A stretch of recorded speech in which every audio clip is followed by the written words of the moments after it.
I'd like to call this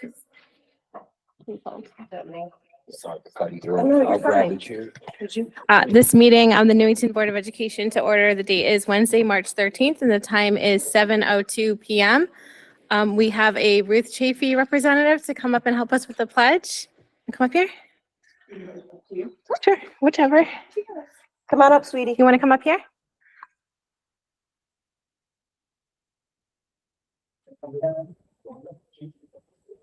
There you go. Mike's on. Make sure you tell us your name, okay? My name is Trey, and I'm the Student Council Vice President for Ruth L. Chafee. Please stand for the pledge. I pledge allegiance to the flag of the United States of America and to the republic for which it stands, one nation, under God, indivisible, with liberty and justice for all.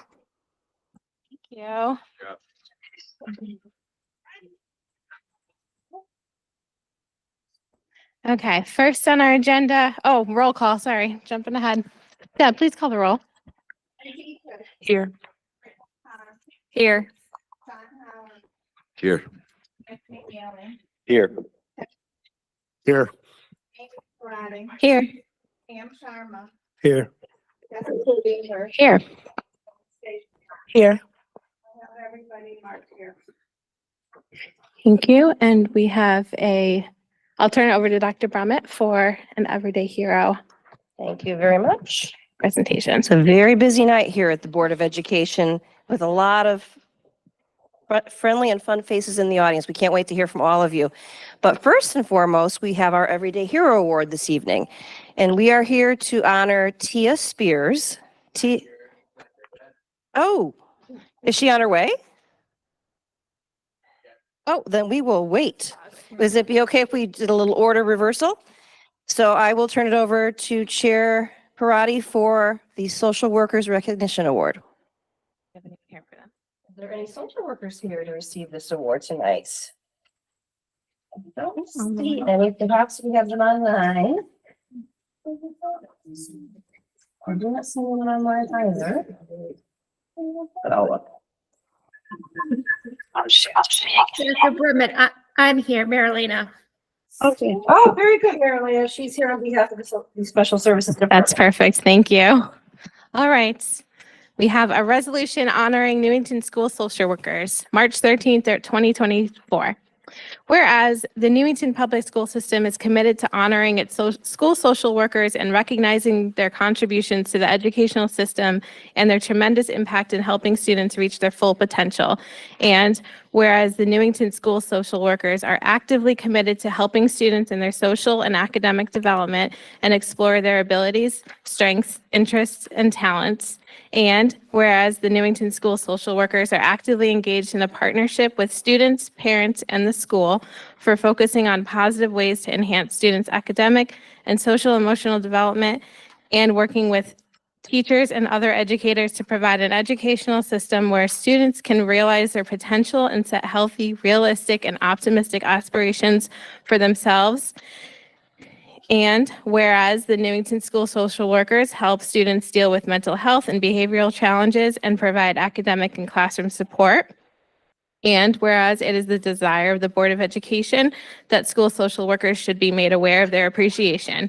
We do hereby proclaim Wednesday, March 13th, 2024 as Newington School Social Workers Appreciation Day. Therefore, be it resolved that we urge all the citizens of our community to join with us in actively expressing gratitude to our school social workers who represent an investment in excellence in our community.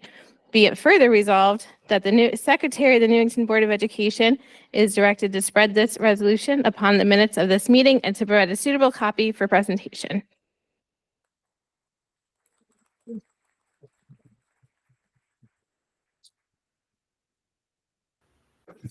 Marilena, do you want to say anything?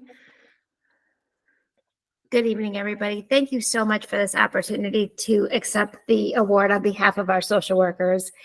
It is just always a pleasure to be here and to be able to especially herald our social workers. The work that they do on a daily basis, I think maybe you guys can think that you know or that we know what they do, but the true relationships that they build and the support that they give to our families and to our students goes above and beyond. So it is definitely my honor to accept this on their behalf. So thank you again. Thank you.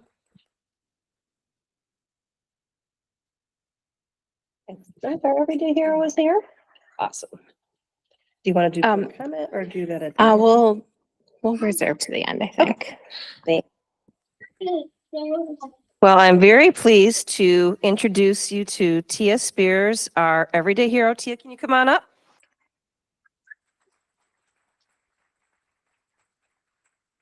Your cheering section arrived early for you. So we'll take a picture in a moment. I want you to hear, you were nominated by Tracy Moden, who, as you know, is a teacher at Anna Reynolds School. Here's what she has to say about you. I can't say enough good things about Tia, or as she is known in room 12, the magical Miss Tia. Wow. I am so lucky to work with Tia daily in our classroom. She has so many amazing gifts as an RBT and educator. I learn from her daily. She treats all children with kindness and respect. I love the language that she uses and the way she talks with our students. When she sees a student that is struggling with a big feeling, she quickly asks, "Can I help you with something?"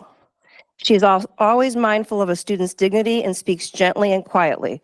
She stays calm and even keeled with even the most dysregulated students. The children are drawn to her gentle manner and her genuine love and kindness toward them. She makes an effort to know their interests and connect daily. Tia sees the best in our students each day. Her reach also goes far beyond our classroom. Children she has worked with in the past are often popping in to say hello or give a wave. It is such an honor to work with Tia. She truly embodies our district motto, every child, every day, in every way. Congratulations, Tia. Wow. Thank you. Well, I'm going to have you take a picture with the board chair. And Tracy, do you want to come up? Your nominator made the journey here. And then we'll allow you to say a few words if you'd like. We'll get you in the pick as the nominator to the amazing Miss Tia. Okay. Let me get a camera ranger.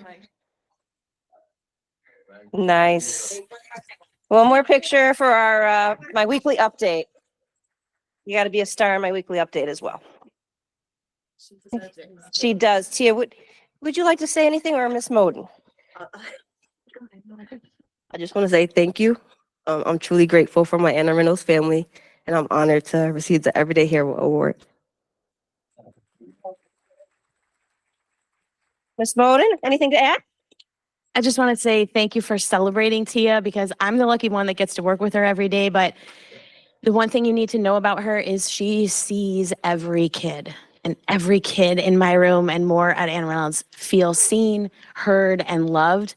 And it does not get better than that. And RBT and a tutor is such a difficult job, and she makes it look easy. So thank you. I love working. Congratulations.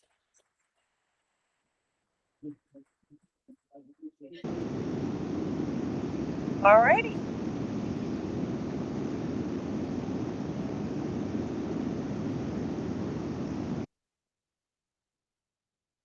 The beach. All right, and now, would you like me to narrate this, or would you like to do it? Yeah, you go ahead. Thank you. Since it's Board Appreciation Week. Do you want to do any rounds with the two appreciations? Thank you. That's a Tony. great. Yes. I will open up to board comments for our first two presentations. Okay, well, first, Marlena, there are never enough thank yous that we can give. So thank you so much to you and your team every day. I think we saw some members of students and teachers at the Capitol today talking about the importance of education funding. And one of the biggest ones was mental health and students advocating for more mental health resources. So this is not just a Newington issue, it's a state issue, a country issue, a global issue. And so thank you to your team every day. And to Tia, this is going to be wild. So we don't know who gets nominated. So I'm like shaking right now. Tia and I were in the same cohort of the Obama Foundation's Community Leadership Corps back in 2019, the same one where our coach was Armando Jimenez. So this is like full circle. He was our coach, and then T and I were in the same group. Not only as there was about 100 of us in this trying to make the Harvard community better. So T has been on this for a long time, just so everyone knows. And not only were we in the same cohort, but we're in the same group of 4 people, and we had group hype, which was about mental health for young kids. And we did mental health vending machines, which went to a couple schools in Hartford after that. So I've already known you've been on this for a long time, so I'm not shocked at all, but it is such a good surprise to see you here. And I'm just so grateful for the work that you do, because I'm so happy that Newington kids are benefiting from your spirit, your joy, your everything. So congratulations. This was already deserved like a million times over, because I just know you as a person are incredible, but thank you for doing everything. So congratulations, truly.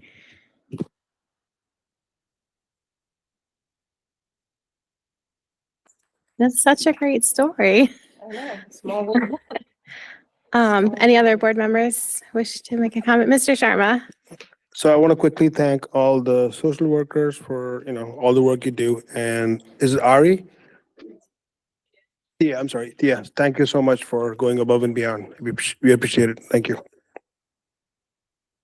Mr. Halloran? I love when we do Everyday Heroes, because I think you really see what it's like to just do the job. And this isn't anything. It probably doesn't feel like going above and beyond. It probably feels like it's just doing the right thing for the kid in each moment. And Ms. Spears, thank you very much for that. And I think it's kind of weird. It's an everyday hero, but each one of those interactions with a kid has a potential to be a life-changing moment for that kid. You might not know it now. They might not know it now. And it might be something that seems innocuous at the time, but you never know where you're really going to inspire by just doing what feels right for that kid. Thank you. Miss Beatrice? Thank you, Tia, for all that you do, and a big thank you to our social workers as well. What I'm struck with, and it goes for you as well as our social workers, is the threads of kindness and seeing our kids and hearing our kids. And that's what helps our kids go through easy stuff, hard stuff, those transitions that are so meaningful as they grow and become good members of our community as well. And the healthy connections that are developed and appreciated and are, meaningful are truly, truly what makes you so special and helps our kids in the best way possible. So thank you to you, and thank you to our social workers as well.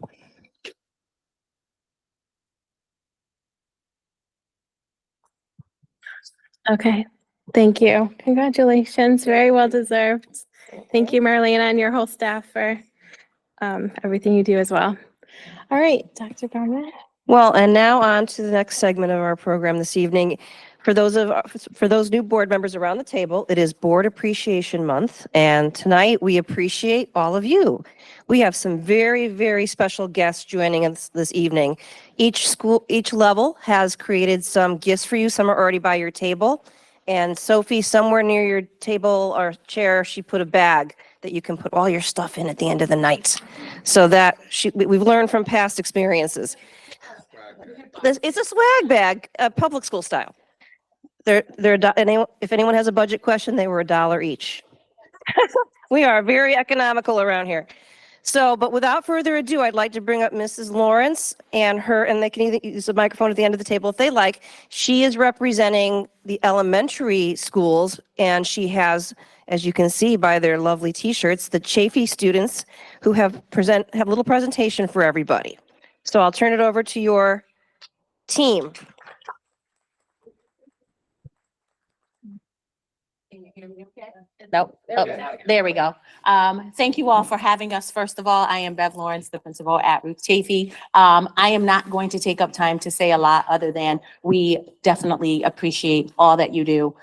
We know that you are taking a lot of time out of your schedule, and that this is a payless, probably thankless job. So I just want to thank you for all that you do. But I think my students are going to say it much better, so I'm going to turn it over to them. But before I do that, I would also like to give credit to all of the beautiful gifts that you have in front of you that comes from the 4 elementary schools. And I just also want to just pay close attention to our art teachers, which are Melissa Gaida, Courtney Frazo, and Corinne, I hope I'm saying her first name right, Schumacher.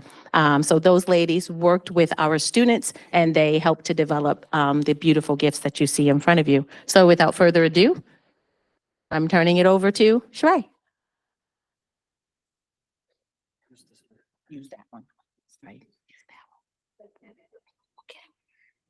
My name is Shreya Upadhyaya, and I'm the Student Council Vice President for Ruth L. Chafee School.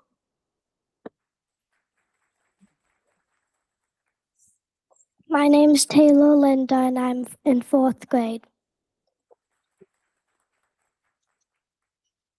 My name is Hannah Lee. I'm 4th grade representative. I'm a 4th grade representative. Hi, I'm Evelyn Brunetti, and I'm 4th grade representative.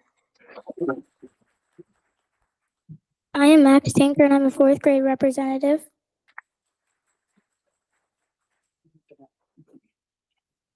Hi, I'm Jack Gagnon, and I'm the Student Council Treasurer.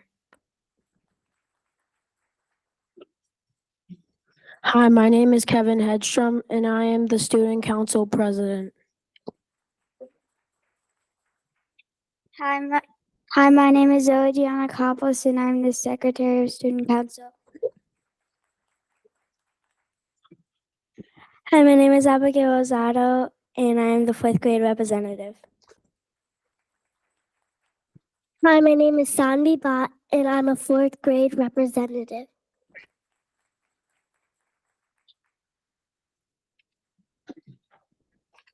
Nothing you can know that isn't known. Nothing that you can see isn't shown.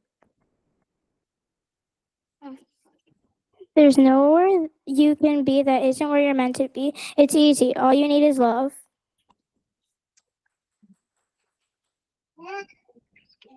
Love sounds like, you've got this. I'm here for you. Thank you. I believe in you, and you can do this.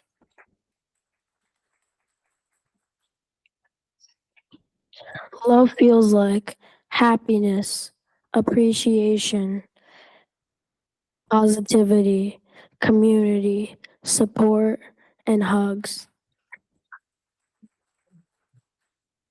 Love is giving a smile, giving compliments, attention, time, generosity, acts of kindness, showing you care, and a big heart.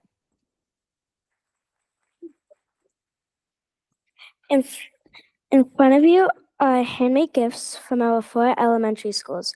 The note cards were made by our students in our Central Skills program at Ruth Chafee.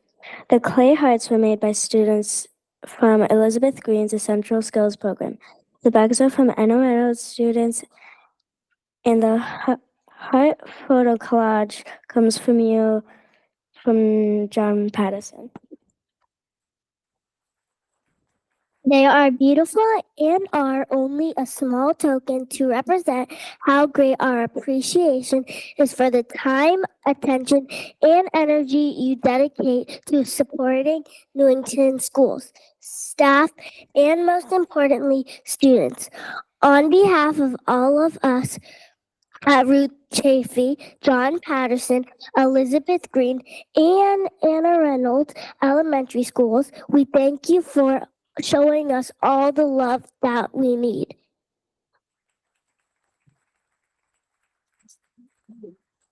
That is.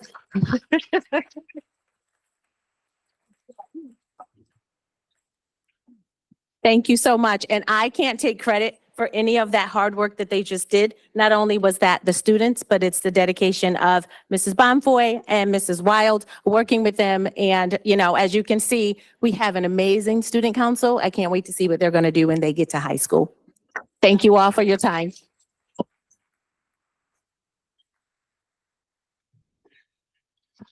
Well, thank you very much. Our Ruth Chafee representatives did a fabulous job. You should be very proud of yourselves for what you're able to do publicly with that beautiful poem.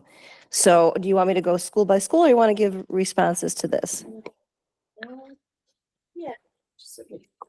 That way that they can go home and Yeah. get to bed at a good hour.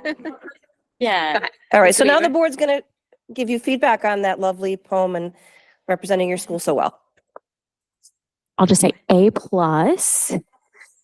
Just wanted to say thank you all so much for coming out, and thank you for parents for always supporting, and all of our advisors for supporting our students. I know this is always like a weird one where you guys appreciate us, but we do it because we appreciate you.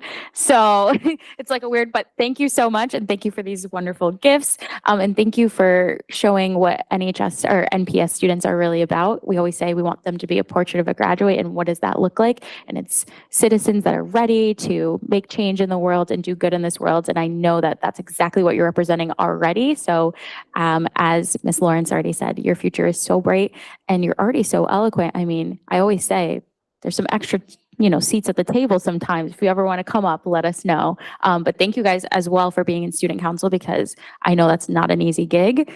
So thanks for starting it out already. Great job, guys.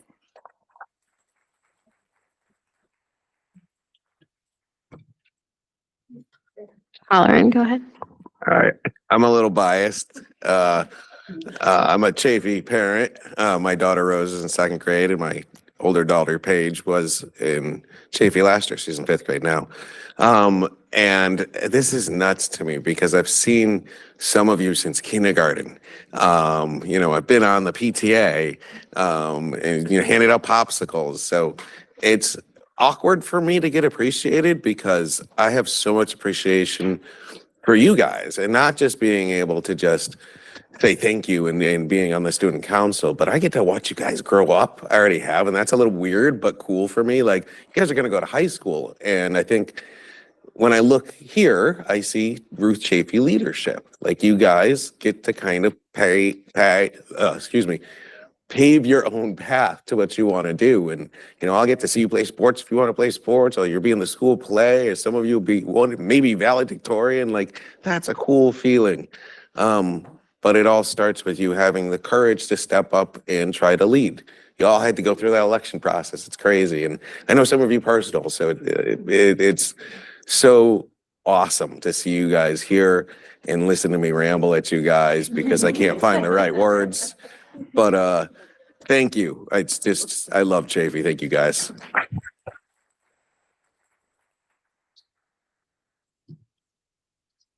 Ms. Carr. Great job, guys. It's not easy to speak in front of an audience, and you all presented so well. You were so courageous coming out here, and we appreciate what you guys do for us. We look at you guys giving so much to the community that we want to give back, and this is why we do this. So thank you for coming out here. Thank you to the parents for being here, and again, thank you so much. Ms. Beatrice. So thank you again. I'm so impressed by your coming here and speaking so clearly and your message of love. I just want to talk about love for a minute. That poem was very, very meaningful. We do what we do because we love you and we believe in you. And we know that you're going to be the best possible adults that you can be. And so thank you so much. And thank you for spreading such a positive message. It's very, very meaningful, and it makes us want to do even more and do even better for you guys. Thank you. Mr. Newton. You guys did a great job. I see a lot of familiar faces around the room. I'm a Chafee supporter. I don't think we give the parents and the parental adults in the room enough credit, because without their guidance, the kids wouldn't be here. And I hate to use kids because you're almost not at that age anymore, but you're doing a good job and you should keep it up. And I look forward to seeing you again.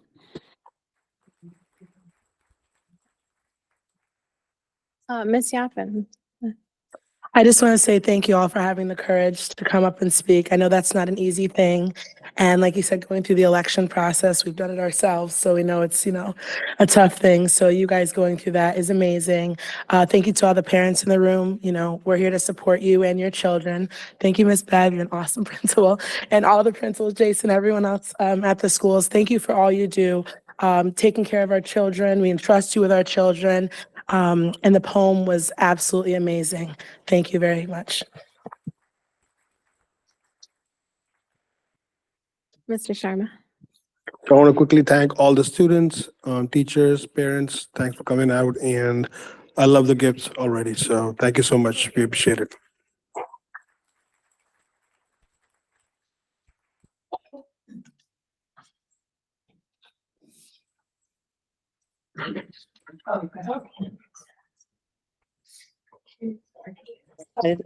All right, now we got two. Thank you for being here, Sean. Said I've known some of you since you were kindergartners, and just it's great seeing you grow up and all of you become such strong leaders. You're definitely role models for your school and your community. So keep up the good work. Thank you for being here. It's a fantastic presentation and very excited about our gifts. Thank you.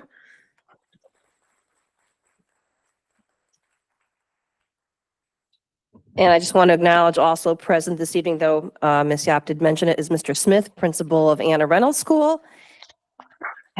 He's got some Anna Reynolds fans in the audience.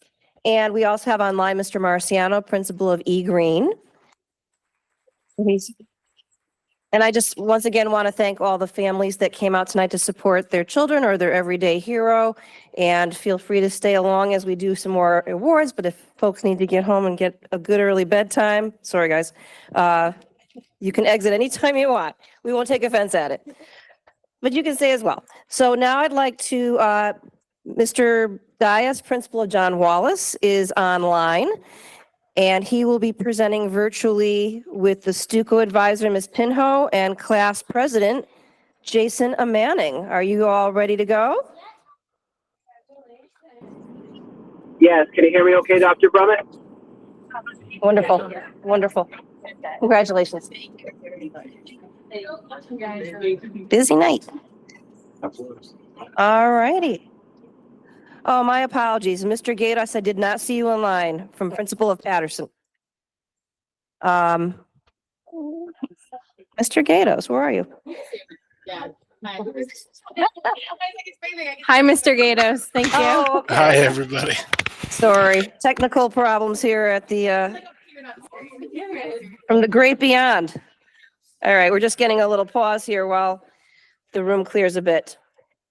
All right, now we are ready to have Mr. Diaz, Ms. Pinho, and Mr. Manning discuss John Wallace's presentation.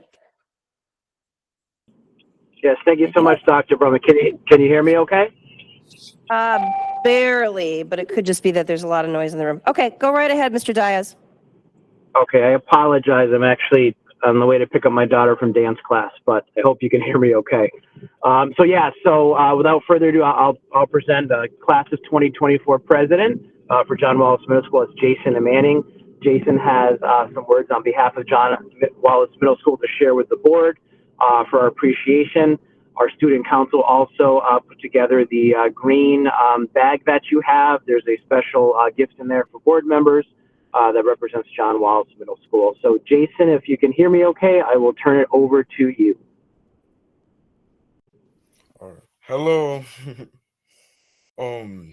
My name is Jason Manning. I'm the 2024 president of the John Wallace Student Council, and it's a pleasure to talk to you guys tonight, of course.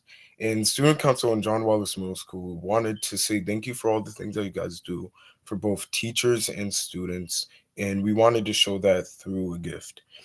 The string bag with a detailed water bottle inside, that's the gift that we came up with, you guys. So on behalf of John Wallace Middle School, please accept our gift of appreciation.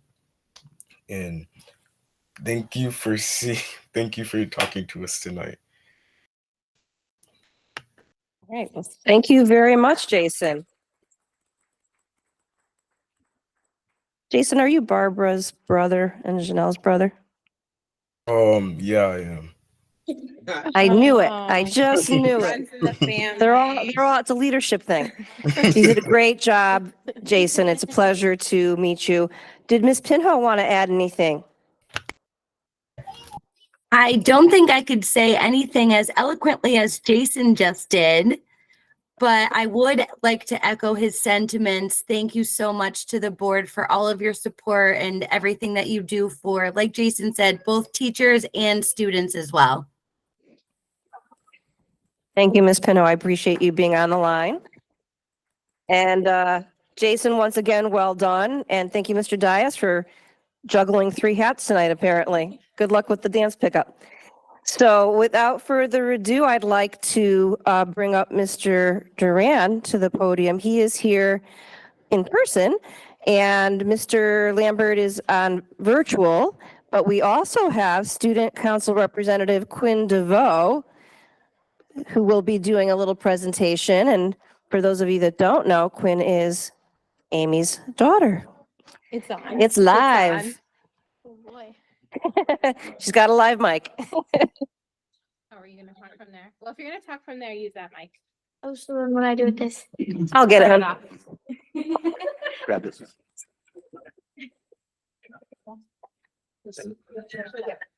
The green light's on, you're good. Okay, so it's on. Okay. So I'm here. I'm the Student Council Vice President for Martin Kellogg. I'm here on behalf of the entire Martin Kellogg Student Council. And so we got you these gifts to show our appreciation for everything that you do for all the students like in the Newington Public Schools. So we're really grateful for all the work and time that you put into trying to make our schools better. So yeah, I'll be handing out the gifts now. Right? Before Quinn starts, I just want to take a moment. I'm Kevin Duran, Assistant Principal over at Kellogg. I want to thank you guys for everything you do. You spend countless hours looking after the kids of our town, late nights, putting in an enormous amount of time, but your one hope is always to look out for what's best for our kids, and that's what we all want in Newington. So I want to thank you for that. Ready? Up here and up.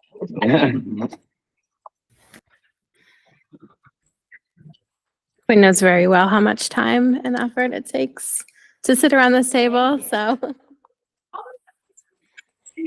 And we've got the entire Parati family, DeVoe Parati family here tonight. Yes, had to all make an appearance. Your daughter, your youngest is very good at making sure everyone's quiet. It's adorable. Adorable.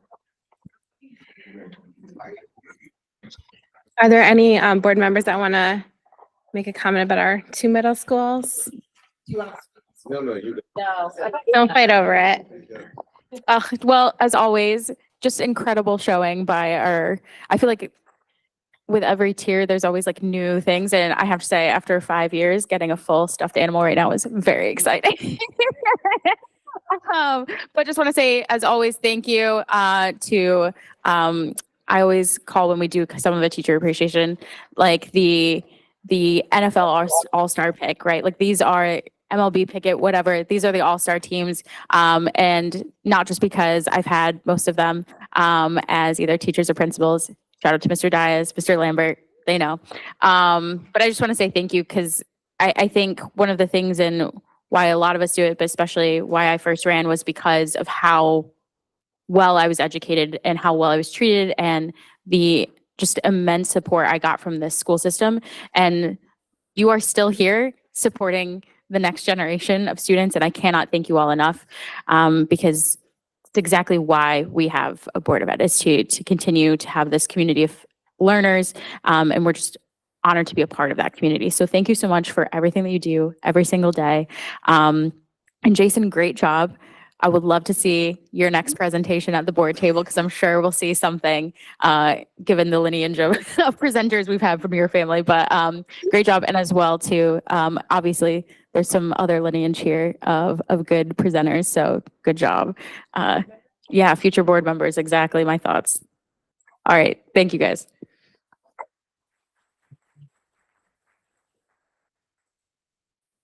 Mr. Holleran. I promise I'm going to keep it really simple, but I have to because Paige is in middle school. I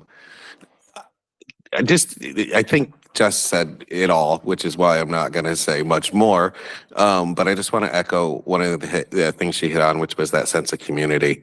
And I think beyond the achievement, beyond everything that we know and all the hard work that's happening day to day to make sure that we're preparing our kids to be able to enter the workforce and be good, productive members of society, Newington's got something special in its public school community. And I think you see that a lot at the middle school level because that's where you spend most of your career in NPS is at the middle school level. And I think that's where it really starts to cultivate.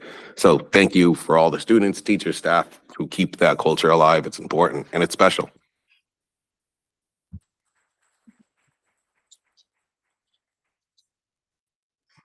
Any other board members? Oh, special shout out. Thank you, Quinn DeVoe.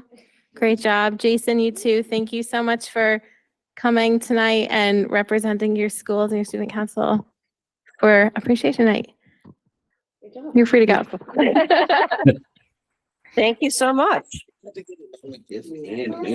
I know. Now, the lion actually has a name already, Marty. However, you can rename them if you like, but it's Marty the Martin Kellogg mascot. So last but certainly not least, we have Miss Elsa Batista here and Miss Ruberio, who are involved in our student council program, and they help bring us our wonderful student representatives, Isabella Longo and Megan Hindelin. If you wouldn't mind telling us what you have to bring tonight. Hi, everyone. So I will try to keep it short since you have to hear us talk later. But student council and all of the high school staff and students would like to thank you for your dedication and hard work.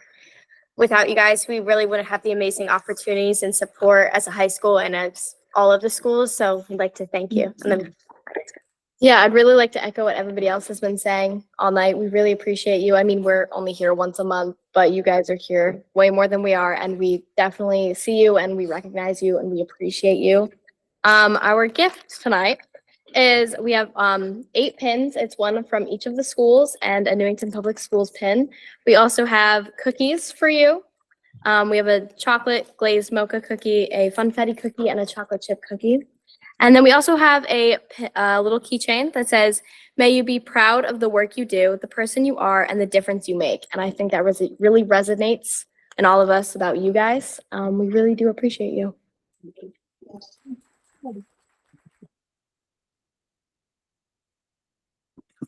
You guys can start distributing. Good evening. My name is Elsa Batista, world language teacher at Newington High School, former Martin Kellogg school teacher, parent of 2 boys at the high school, co-advisor of the student government, and resident of the town as well. Hi, I'm Sylvia Ribeiro. I'm also a world language teacher. I'm also a parent, a resident. I'm a Newington High School graduate. And I really want to thank you all because I have 3 kids in this district and I just appreciate you all. Thank you for all the hard work you put in and we're very appreciative. Thank you.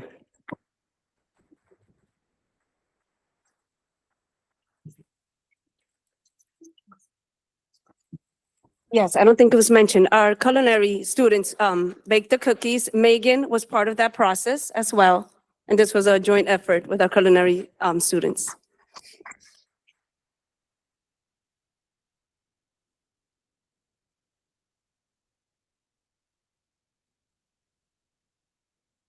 Go ahead, Miss Yap.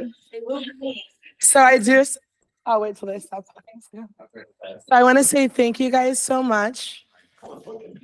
When they stop talking. So I want to say thank you guys so much. I love a gift in a gold box. I'll just say that part. I love a gold wrap box. I want to say thank you for everything you do. You take a lot of time, out of your schedule, to come out here on school nights. I want to say thank you to everyone at the high school, the middle school as well, and the elementaries. I mean, this is my 3rd board appreciation day. I think Jessica's like 5th, I think, or 6th. I mean, and the gifts just get better and better. I'm excited. I mean, I finally got a gold box. I'm excited. I'm just saying, but I just want to say thank you to everyone, the students, the staff, the teachers, the parents, even the citizens in the town for, supporting our school system, supporting our children, I'm new to Newington. I've only lived here, 4 years now. And I can say this is honestly like a beautiful community to raise a child. And I'm a parent myself, a homeowner. And I just want to say thank you guys for all you do. We appreciate you. We love you. Thank you.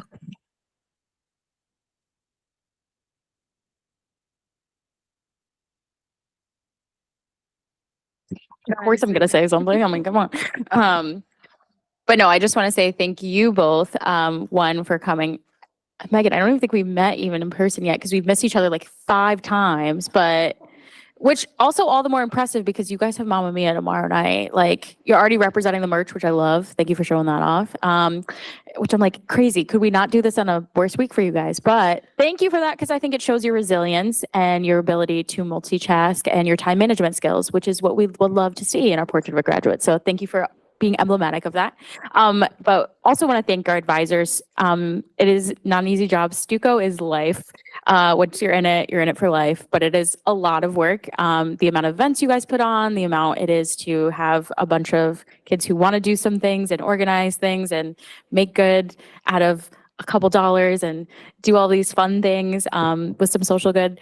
Just know it's really well appreciated. When I was in student council, it was just like, we were kind of trying to run while the train was being built. It's a lot. And just thank you for doing that. One of the greatest things is having student representation on a board. And one of the things I always look at is, does a board have student representation? Because student voice is exactly what we need. It's why I wanted to be on here. It's because we need straight from the horse's mouth to be able to say what's going on. So thank you for coming. Thank you for always giving such great reports. And thank you, of course, for the bonus gift, of course. Not why we do it, but like, thank you for ruining my diet.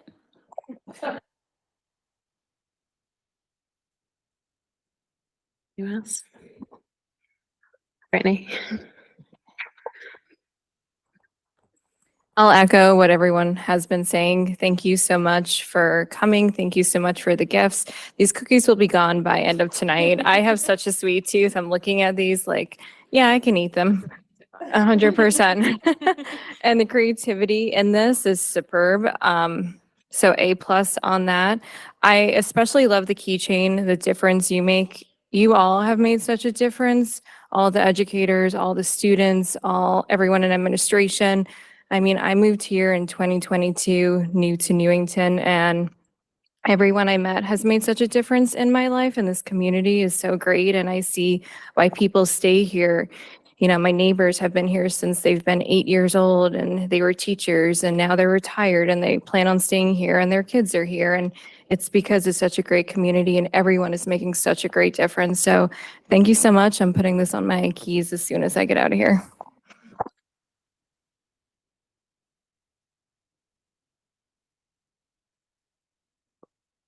Okay, thank you. We'll come back to you in a second. But I do also want to thank the advisors. Elsa, you just jumped right into your new role in in the high school. Always involved and just thank you to both of you and our principals who are still on too. Great job with all these fantastic students here today. Good. Okay. All right. That does conclude all of our awards and presentations. That was so much. I know, it was a big long It was one, but great. all in good fun and a wonderful Yes. job, everybody. Thank you. Thank you so much. All right, I'm gonna turn it over to public participation. So if no one's left in the room, but if anyone is online, you can raise your hand to be recognized. 3 minutes to speak on board business. I'm seeing none. All right, Megan and Bella, we'll turn it right back over to you guys. Oh, they're not listening. Another cue. Mr. Farisi, our student reps are up on the agenda.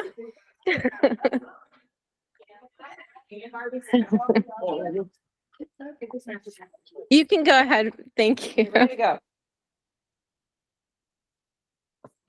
There we go. Well, hello. I haven't been here in quite a while, so I would just like to say I'm Megan. I know. I'm the senior representative. I've been not here due to like the musical. I'm running around. But I'm gonna jump right into our report with past events. So students in HOSA, which is the Future Health Professionals Club, attended the Future Health Professional Connecticut Spring State Leadership Conference at Yale. This past week, school counselors facilitated the second round of sophomore career workshops in health classes and junior post-secondary workshops in gym classes. Sophomores took the Career Cluster Finder in Naviance and used the graphic organizer to research different career options based on the results they received. Juniors were introduced to a variety of post-secondary options that included, but were not limited to, four-year college, community college, military, vocational, trade school, and a gap year. Juniors also used the advanced college search in Naviance to start exploring their options and organize the information with a spreadsheet that can be shared with parents and guardians to help them later on.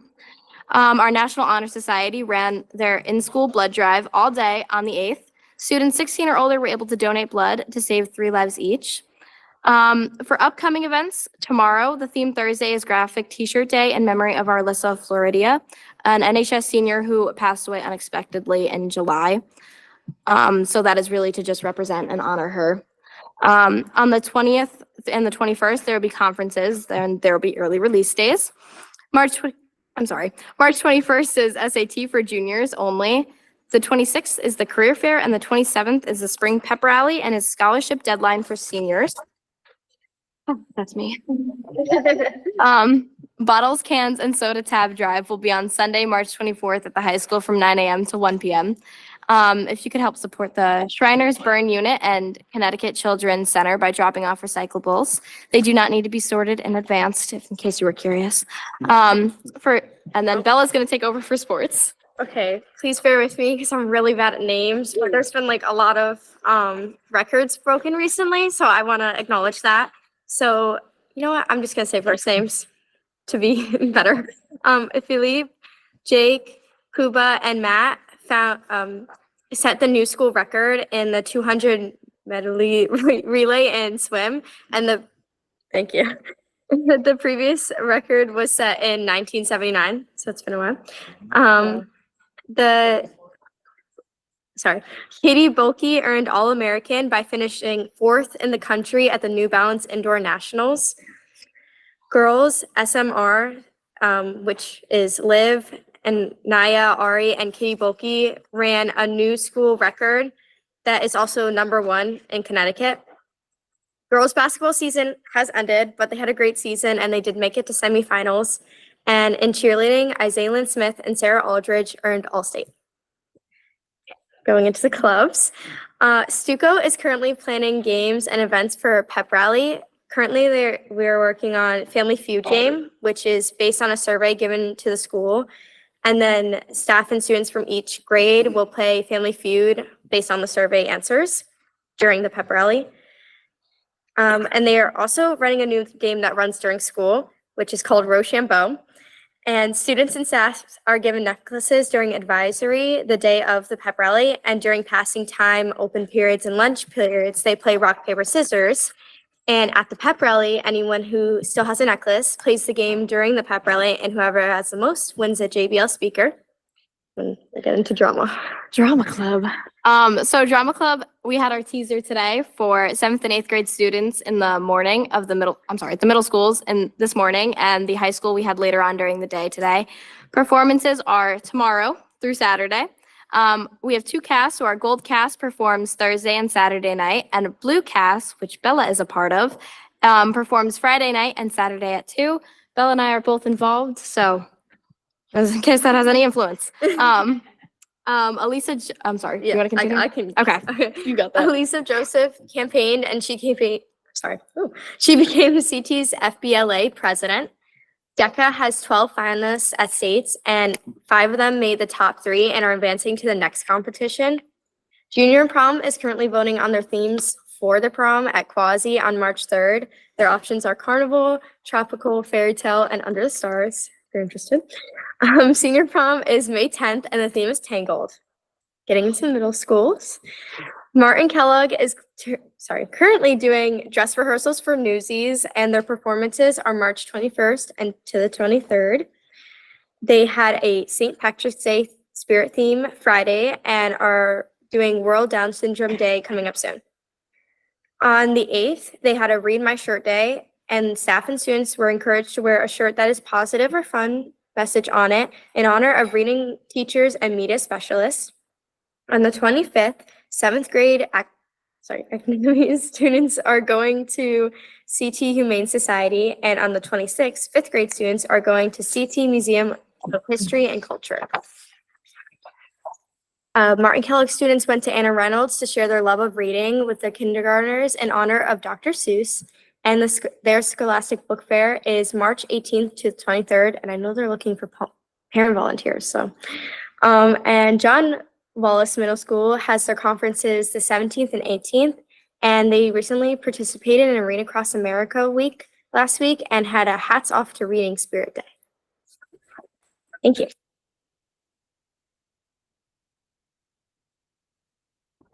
Thank you. Are there any comments on our fabulous report? Mr. Holleran? I just want to thank you guys for coming out, being in the middle of like musical like week. Like you just did what, 2 performances today? That's nuts. I actually lettered in stage lighting because I guess that's the thing you can do. But yeah. So thank you guys for just showing up tonight. The report's great, but I know what it feels like, and we all be over soon, but it's a fun time. I made a lot of good friends doing the musicals. So thank you guys. Ms. Weaver? I mean, no notes, just so good. And like, I was just gonna say, I'm like, literally could not have picked a work week for you guys. Cause like, oh my gosh, I know that it's Hell Week. It is, it's good. I just say, stay healthy. The Pippin Plague was not a fun time for us back in 2015, but that's a whole nother thing. But just want to say thank you to the comprehensiveness. Like you guys literally write this up. I can see them literally, like that takes a lot of time to do. And in between all of this, during Hell Week, during Hell Month, all of this, thank you guys for showing up and doing that and making sure that the community knows about all of these fun things. I was already kind of gonna go, but obviously you two being in it did tip me over the edge. So thank you for your persuasiveness, per usual. But just wanted to say thank you for that. And one of the things we always ask to kind of to come back with is any kind of suggestions or things you have. A lot of times, you know, a couple of years or a year or two ago, Mr. Brand was on the council and we said, like, how is your mental health? How are things in the school? What are things that you're hearing? And please just be honest about it. Like, if it's not great, that's okay. If you're going through some things, we know like around APs times, or you guys just went through midterms and finals, how that culture is and what you think you could be better. Please always feel free to share that as well. So thank you guys.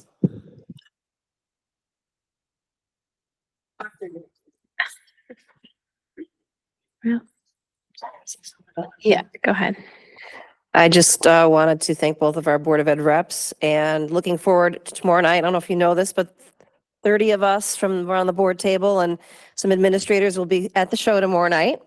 And there'll be a meet and greet ahead of time. Not sure which special stars of the show we're going to see, but I'm sure we will be surprised. And I just want to thank Isabella too. I went to a lot of the girls' basketball games where she was tumbling through the air. My mother was like, I can't believe these girls can tumble like that. I said, Mom, they're skilled professionals. So anyway, I appreciate all you do and how busy you both are and providing such wonderful updates. And I just have to give a shout out to Philip Nadrowski, Kubid Ladowick. Those two, especially like their siblings were on the girls swim team. So, and Veronica was my year and Sarah was my sister's year. And so like just to see kind of like the swim dynasty families, and then to see, I know Katie Bulkey, there was a couple of former Newington athletes, Newington runners go and support her all the way at nationals.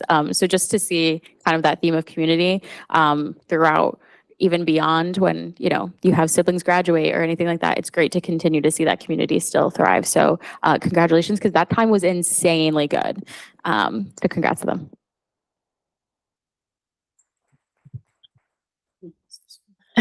Thank you so much for your updates. It was great having you here and good luck. Break a leg, as we say. Yeah. Break a leg. Don't say good luck. Sorry. Break a leg tomorrow and the rest of the weekend. And thank you for everything. Get some rest. I'm on to policies. Not yet. Not yet. Okay, so we do have a policy committee update on the standing committee agenda. Do you have anything, Ms. Weaver? We will just go and move that, I think, to the agenda items in discussion E4 over all the policies. And just for put it out there now, we will have a subsequent policy meeting on Monday, the 18th, 7 p.m. All right. Dr. Brummett, budget 2024. Yeah, it's a very brief update. As the board probably knows, last evening, last evening there was the public forum in front of the town council, town manager's budget. Numerous parents and staff spoke on behalf of, fully funding the board's budget. And I will say we have been in good communication with town leadership, the town manager and the mayor, and they are definitely of the mindset that we would like to work together to close the gap in some way, shape, or form. Preliminary review we continue to review the budget basically every day. After each payroll, we look to see if there are any cost savings that we can extrapolate toward the budget. One of the things that came back from the town was to look at our diesel fuel. They're predicting a flat funding of diesel fuel, so we agree with that. It's an $8,000 savings, but nevertheless, $8,000 is important. So again, just to reassure the board that we are working collaboratively with the town, and the rest of the process for newer board members is that the town now is deliberating about our budget. The board chair and I will present later this month, and then the town will do a final allocation to the board in about mid-April. And from there, we would meet again as a board and do a reconciliation process. So there's a lot more happening. Now, in between that time, we would absolutely welcome the opportunity to meet with the town leadership just to talk about any issues that they want clarification on, or any type of ideas people might have. So that's really where it stands right now. No significant updates. I did receive a couple questions about salaries. Linked into slide 35 of your board budget slideshow is a link, and in there is all salaries. It gives you teacher 1, teacher 2, salary, and it just gives you that full reporting, and administrators as well. So if there are people that want to get a little more granular about salaries, it's baked into that PowerPoint. So that's something you put your hands on rather quickly. So that's all I have for the budget, Madam Chair. Okay, yeah, and I'll just also add that last night the town council did start going through their budget, and they did mention our assumptions are different than their assumptions. So Dr. Brummett mentioned the natural gas. We'll agree with their, diesel. I wrote natural gas because that's coming up. Diesel, we agree with their flat assumption of, or it won't increase this upcoming year. They also asked us to look at natural gas and electric. And at this point, we're not comfortable yet, but we will keep looking at it. So by the time a couple weeks rolls around, then perhaps we'll have an update on that. But that is something that Lou is definitely keeping a close eye on. So just wanted to make sure to mention that. And Ms. Yap? Seeing that the town council has a few questions in regards to things and needs clarification, I don't know if maybe another possible joint meeting, just so they can get some clarification on some of the things that, we know it's different when they're online and they're not here. So I would, propose, I know that's something Jessica and I, saying for longer than I've been on, when elected. I think that's something that would help clarify some of those questions.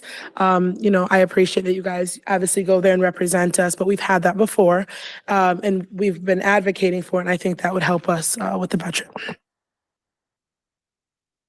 Anybody else? Okay. Next, I would just like to have Mr. Farisi provide us with a brief update on the kindergarten waiver process. I also want to thank him. I would say that with very little notice, Mr. Farisi pulled together a very comprehensive and well-run process. I was able to observe it one night. They were held at Patterson over the course of a few days with our pre-K and kindergarten staff and related service staff providing support. And I just want to thank Mr. Farisi for his leadership on this process. And I'll turn it over to you for an update. Thank you so much, Dr. Brummett. So we had a process where families were able to request a waiver, and they then had an option of one of 4 sessions that we hosted on February 27th. We had 3 sessions that day, a morning session, an afternoon session, an evening session. And then again on March 5th, we had our final session in the morning. We had over 40 families, or students and families, come and join us out of approximate, we estimated could have been around 80. So about half of the folks that were eligible chose to participate in the waiver process.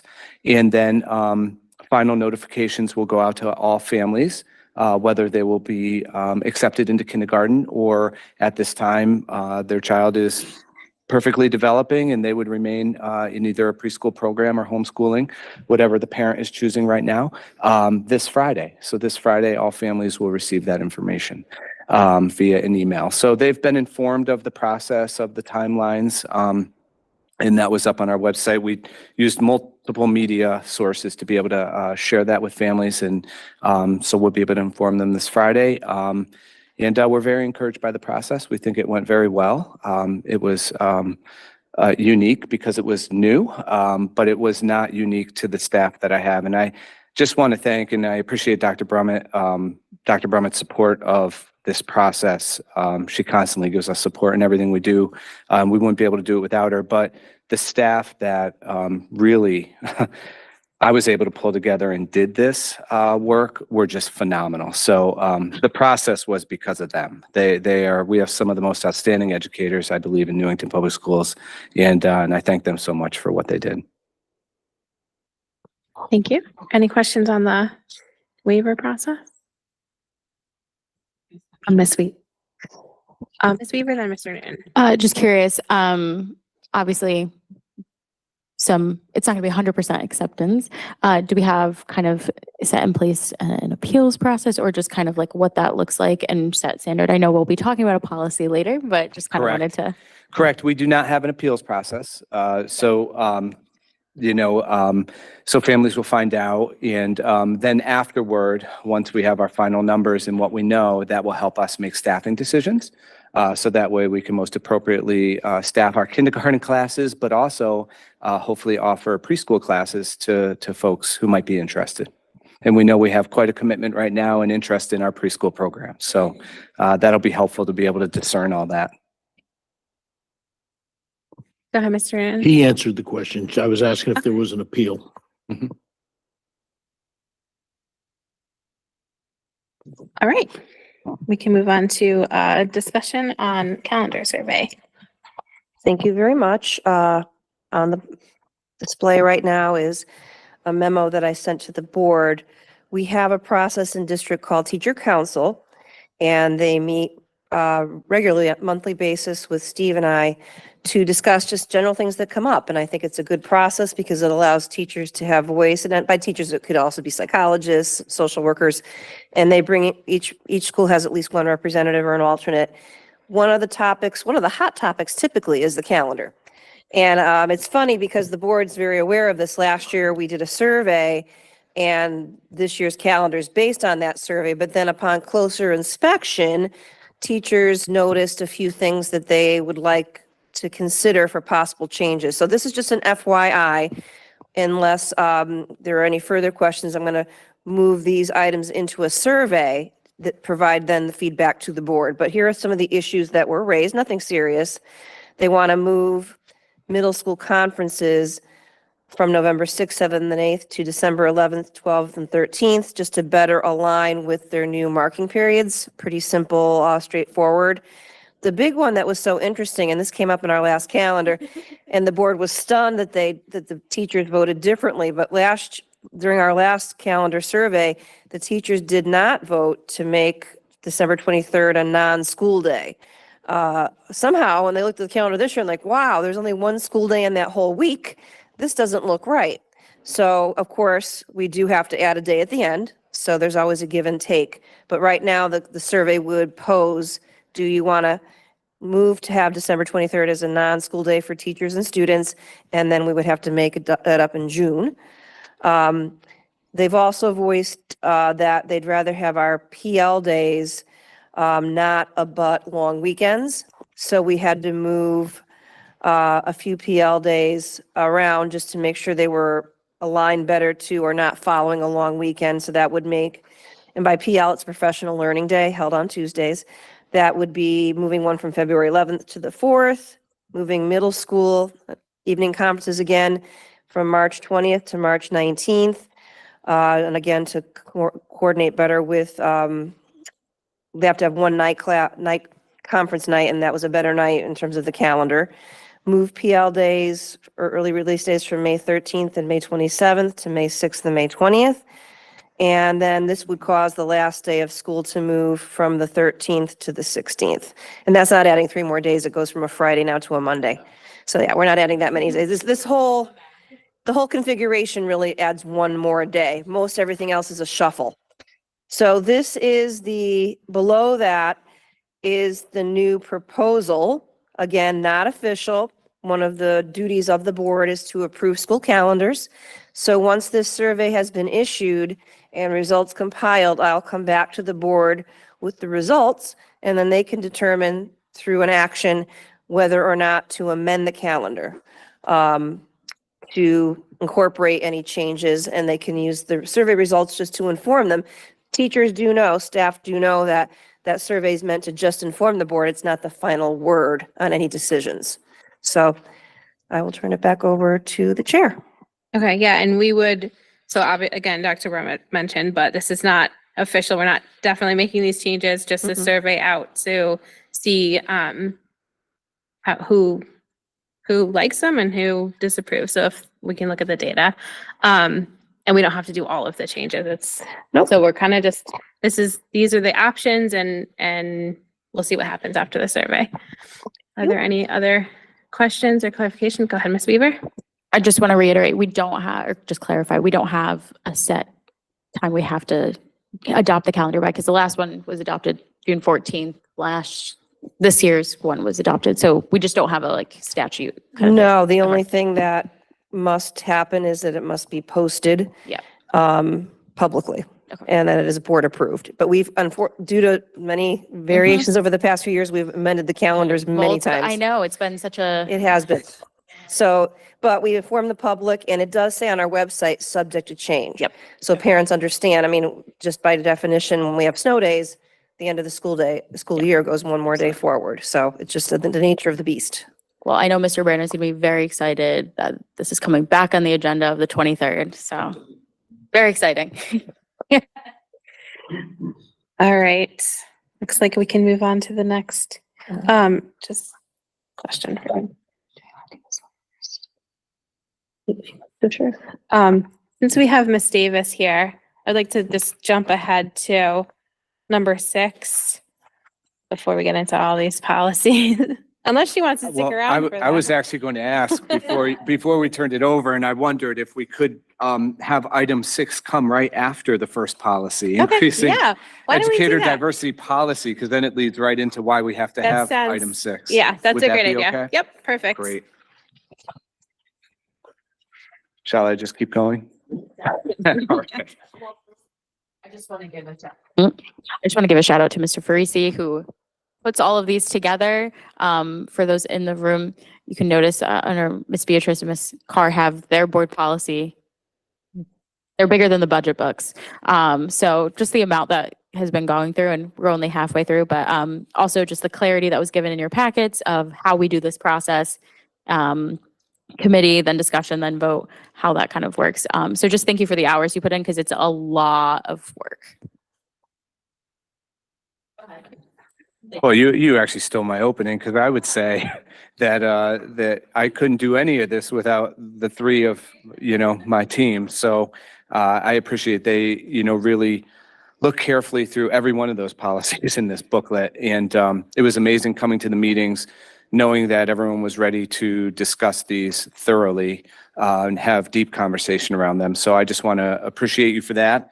And also share that we had a lot of great conversation, not only at the meeting, but then opportunity to follow up put revisions into the policy that you have before you today, but also follow up with other folks too, because certain policies do impact certain programs. So, for example, some policies will impact the nursing program and nurses and how we manage medication, right? So you'll see that in here. So our nurse administrator, Mercy Hetherington, has a big role in that. Or some might impact FAFSA, completing the FAFSA. So Seth Korn, our director of school counseling, has a big hand in that. So those folks also were able to review our policies and give some input and guidance as well. So just want to thank everyone involved. Our first policy is increasing educator diversity.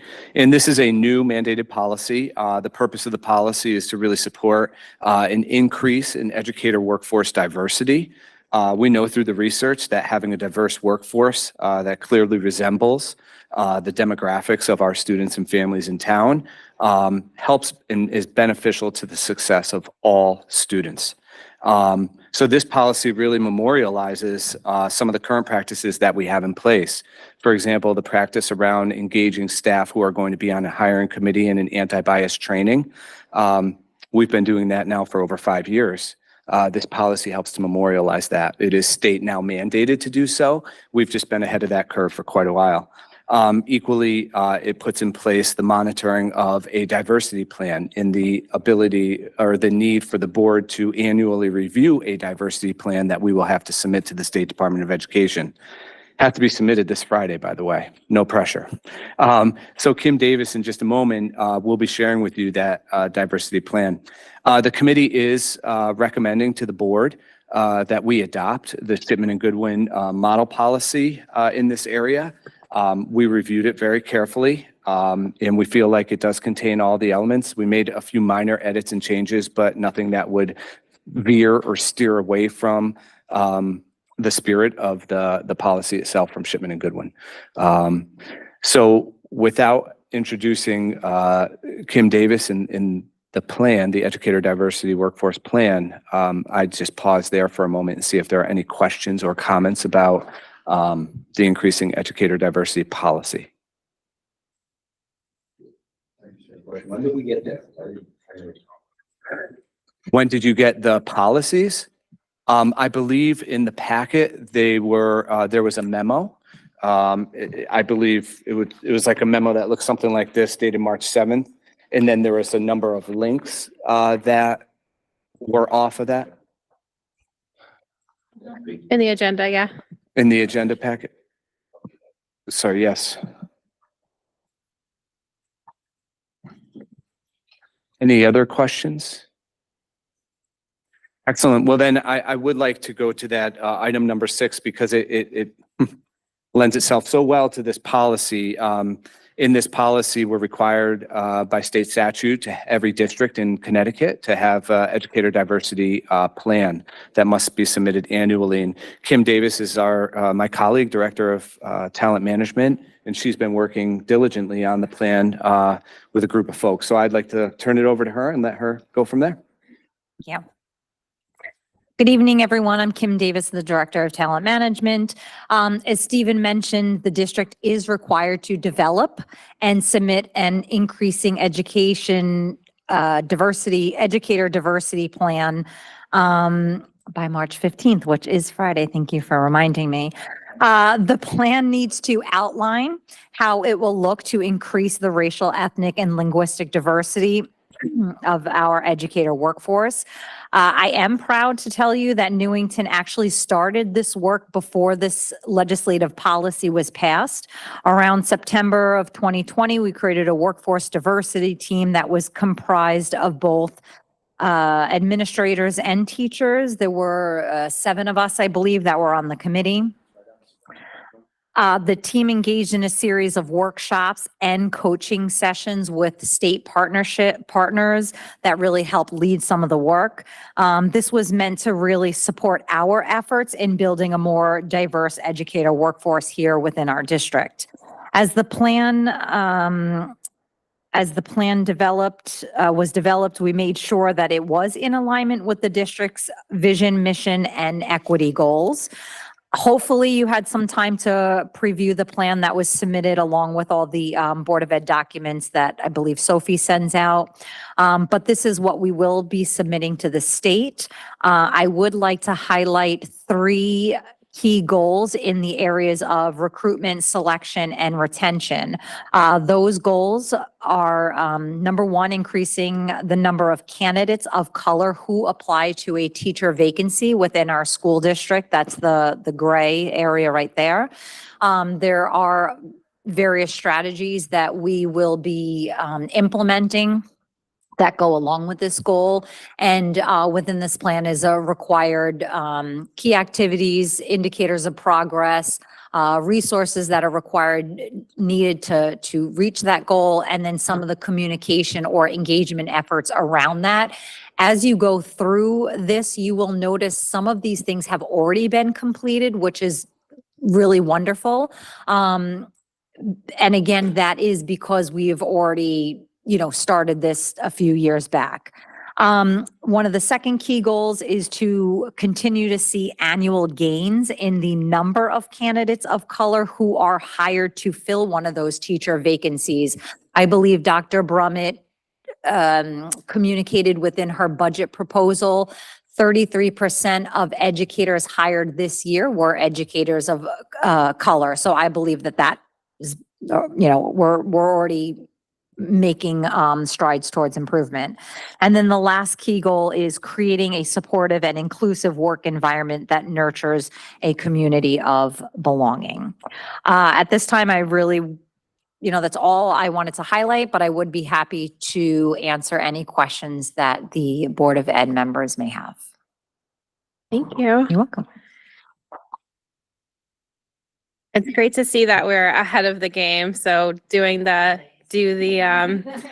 that workforce prior to us being required to. So we're getting a head start, leading the way. So you have a question, Mr. Miele? Yes, and again, I apologize because out of ignorance of not being able to see it. Is competency come into play here? As opposed to just diversity. I understand diversity, and I think it's as long as competency is being in play. In other words, competent people. Okay, Let I'm me sorry. put it I this way, didn't the understand most- what you meant. I'm the like, what most kind of competent competencies are you people. talking about? So I will share with you that we, as someone who's on many hiring committee, in charge of many hiring committees, we would never compromise on our standards in terms of the quality of educators that we hire here within our district. However, if all things are equal, we would work to improve the diversity of our educator workforce here within our district.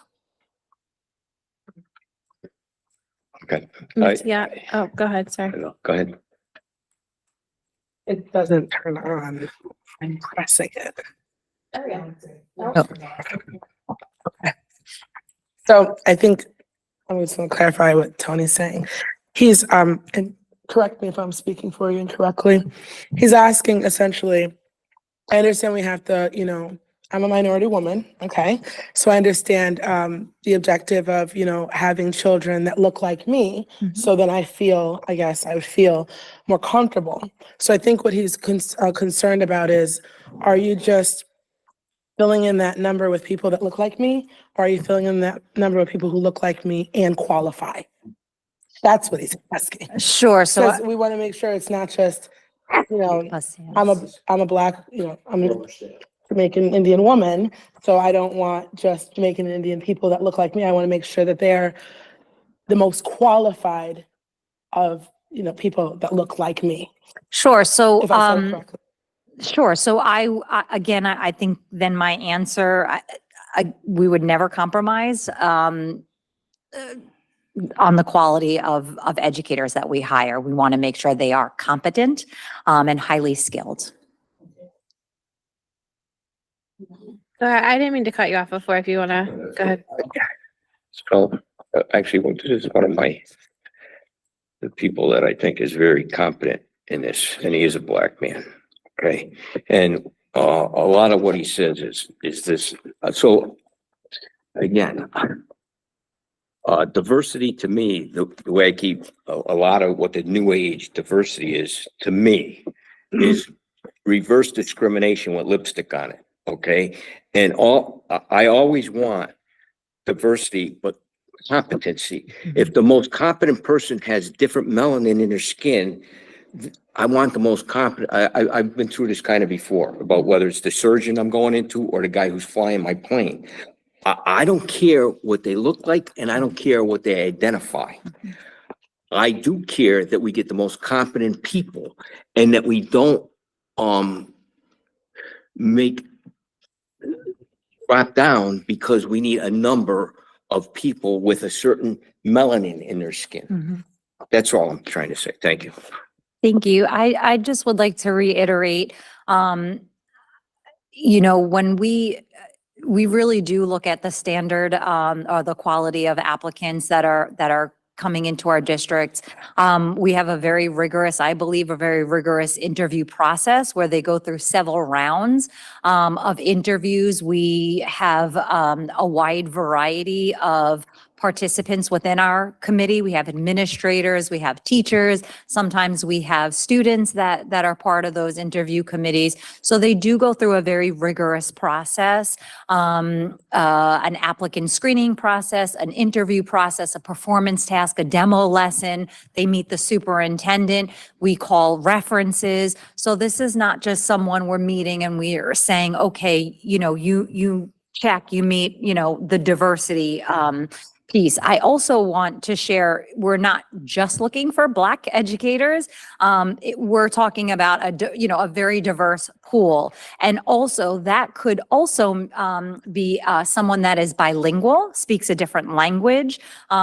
We are also looking at males in our elementary levels. We don't have a lot of male educators in our elementary. So those are, when we talk about that as increasing our diversity workforce, those are also some of the things that we are looking for.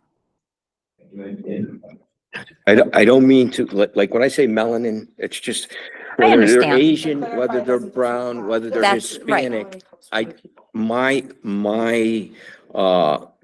I just believe we should be hiring the most competent people. And we need people bilingual. We need maybe more males. You guys would know better than me. Understood. I Thank just you. don't think we should say, well, he or she is the most competent, and yet they don't using your language, check a box. And we need that box checked. So let's drop down 2 or 3 people. I don't believe in that. That's all I'm trying to say. And I Thank you. appreciate what you guys are doing. Also, is it a state mandate and federal mandates that we're following? Because I think those are the biggest. It's a state legislative policy that was just passed July, right? Was it July of this year? It is. It's a state mandate. And I think I can answer your question easily. 100%, we look for competency.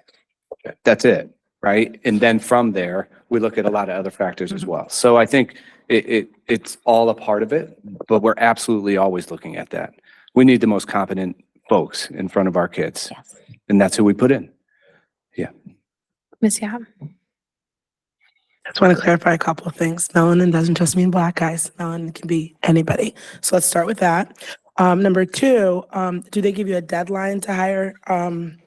Like what if you can't make, do they give you a certain deadline to hire a certain amount of people? Do you have a deadline? So what's not in the legislative requirement is there's nothing in place right now for monitoring the state will not monitor our plan. They are working towards steps, like their next steps of what we might need to include or do in the future, but it's not currently in the plan. The other thing, and I'm so sorry, it literally slipped out of my mind.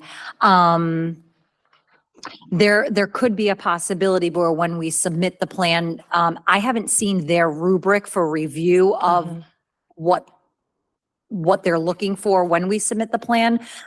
If we should need to make adjustments to the plan, like we didn't pass their test or assessment, we would have, I think, until May 15th. So that's really what I know at this time about that. And my last question is, Oh, were you Well, I was adding going to say the state has set benchmarks for itself for our Okay. statewide workforce diversity, so they are monitoring at that level. We do Mhm. have to submit annually our current workforce, and if they've provided that information to us, for example, their race, their gender, all that, we do submit that to the state. So they've been monitoring that throughout the state, and they set a goal for themselves, which they publish on their website. They haven't given us, to your exact question, Newington has to improve by 5%. Yes, There's no no. exact Okay. number or mandated number that Mhm. we have to adhere to. They're just asking districts to submit a plan that focuses on an improvement in that area. Thank you. That makes sense. And there's no, from what I believe, again, this is not a legislative requirement. There's no, like penalty or, you just have to submit a plan and you have to pass their assessment. Ms. Weaver, I think you. Thank you. A couple of questions. For next school year, what's the anticipated entrance for non-white students as like an all-in? I know we went over it a few weeks ago. I just don't remember it off the top of my head. Into the demographics here.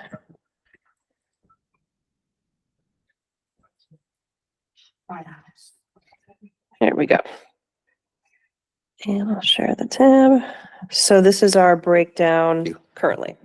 So about 55% white, 20% Hispanic, 11% Asian Pacific Islander, 6% Black, and 6% multi-race, less than 1% American Indian. Yeah, and I think that goes back to the question of the first goal to get it from, I think it was 8.9 to 15%. Is there, I know we just kind of went over, is there a time frame to get it to 15%? Because for me, it's not as reflective of what the actual student population is currently. There's no time frame with the state of Connecticut. You'll see we put in the plan indicators of progress. And I will also share where it says by when that August. We've been working on this. So we've actually, when we started this work, the state's plan was to 10% of all educators within the state of Connecticut, educators of color would grow by 10%. So we've already surpassed their benchmark for the state. So we'll continue to look at this as we look at our educator demographics. So we actually already met that this year. So. Okay, that's perfect. I think that's what I was asking. Is that Yeah. like 15% seems like the first step and not the end goal, considering most of our student population, 45%. It's just a way for Identify our as well. office to kind of look to see how we're growing. And it's our own, I guess, level of accountability. That's perfect. Yeah. Thank you. I just want to add that that's the increase in number of candidates who are applying, right? So it's not teachers, Yeah. it's who apply. So- Applying, yes, I'm sorry. So the Yes, goal it is to- applying. The goal is to, make sure that all educators, but diverse educators are seeing our job applications and interested in applying to Newington. Yes. So that's part of what you kind of laid out here is Yes. how and do I'm so- we yeah. attract Mhm. diverse educators? So thank you. Yeah, and the selection, I'm sorry, that's what I was talking about. We had surpassed their goal. Yeah. Okay, there's a lot of hands. I know you, Ms. Weaver, and then Mr. Sharma, and then Ms. Beatrice. Yeah, I just want to quickly thank you for all that you do. I work day in and day out with board diversity for companies. And one of the things that we always talk about is those that have more diversity on their boards are higher performing companies. Just statistically speaking, that is the case. More diversity creates more money. And that is not just for the US economy, that is for all global economies. One of the things that I just kind of want to clarify here is that the first part is kind of what we used to call, although in the diversity space, we don't use really this term anymore, but it was based off of the NFL called the Rooney Rule. And that is to create a candidate pool that is more diverse. So one of the things is really tackling the barriers. So I kind of want to reject the fallacy here that because you are a diverse candidate, you would just inherently be less competent. I know that wasn't probably the intention, but that's how it comes across, is that, I know, but that's how it comes across. Right. Right. Ms. Weaver. But I has- think Ms. one Weaver of has the I think floor. one of the things that's important to clarify is that there's competency, but there's barriers to prove that competency. Our pipelines are just not as diverse as they should be. They're just not reflective of the population, and that goes for a vast array. And that's specifically, I think it's always funny that we see less males in kind of some of the more service industry ones like nursing and teaching, because there's been gendered roles.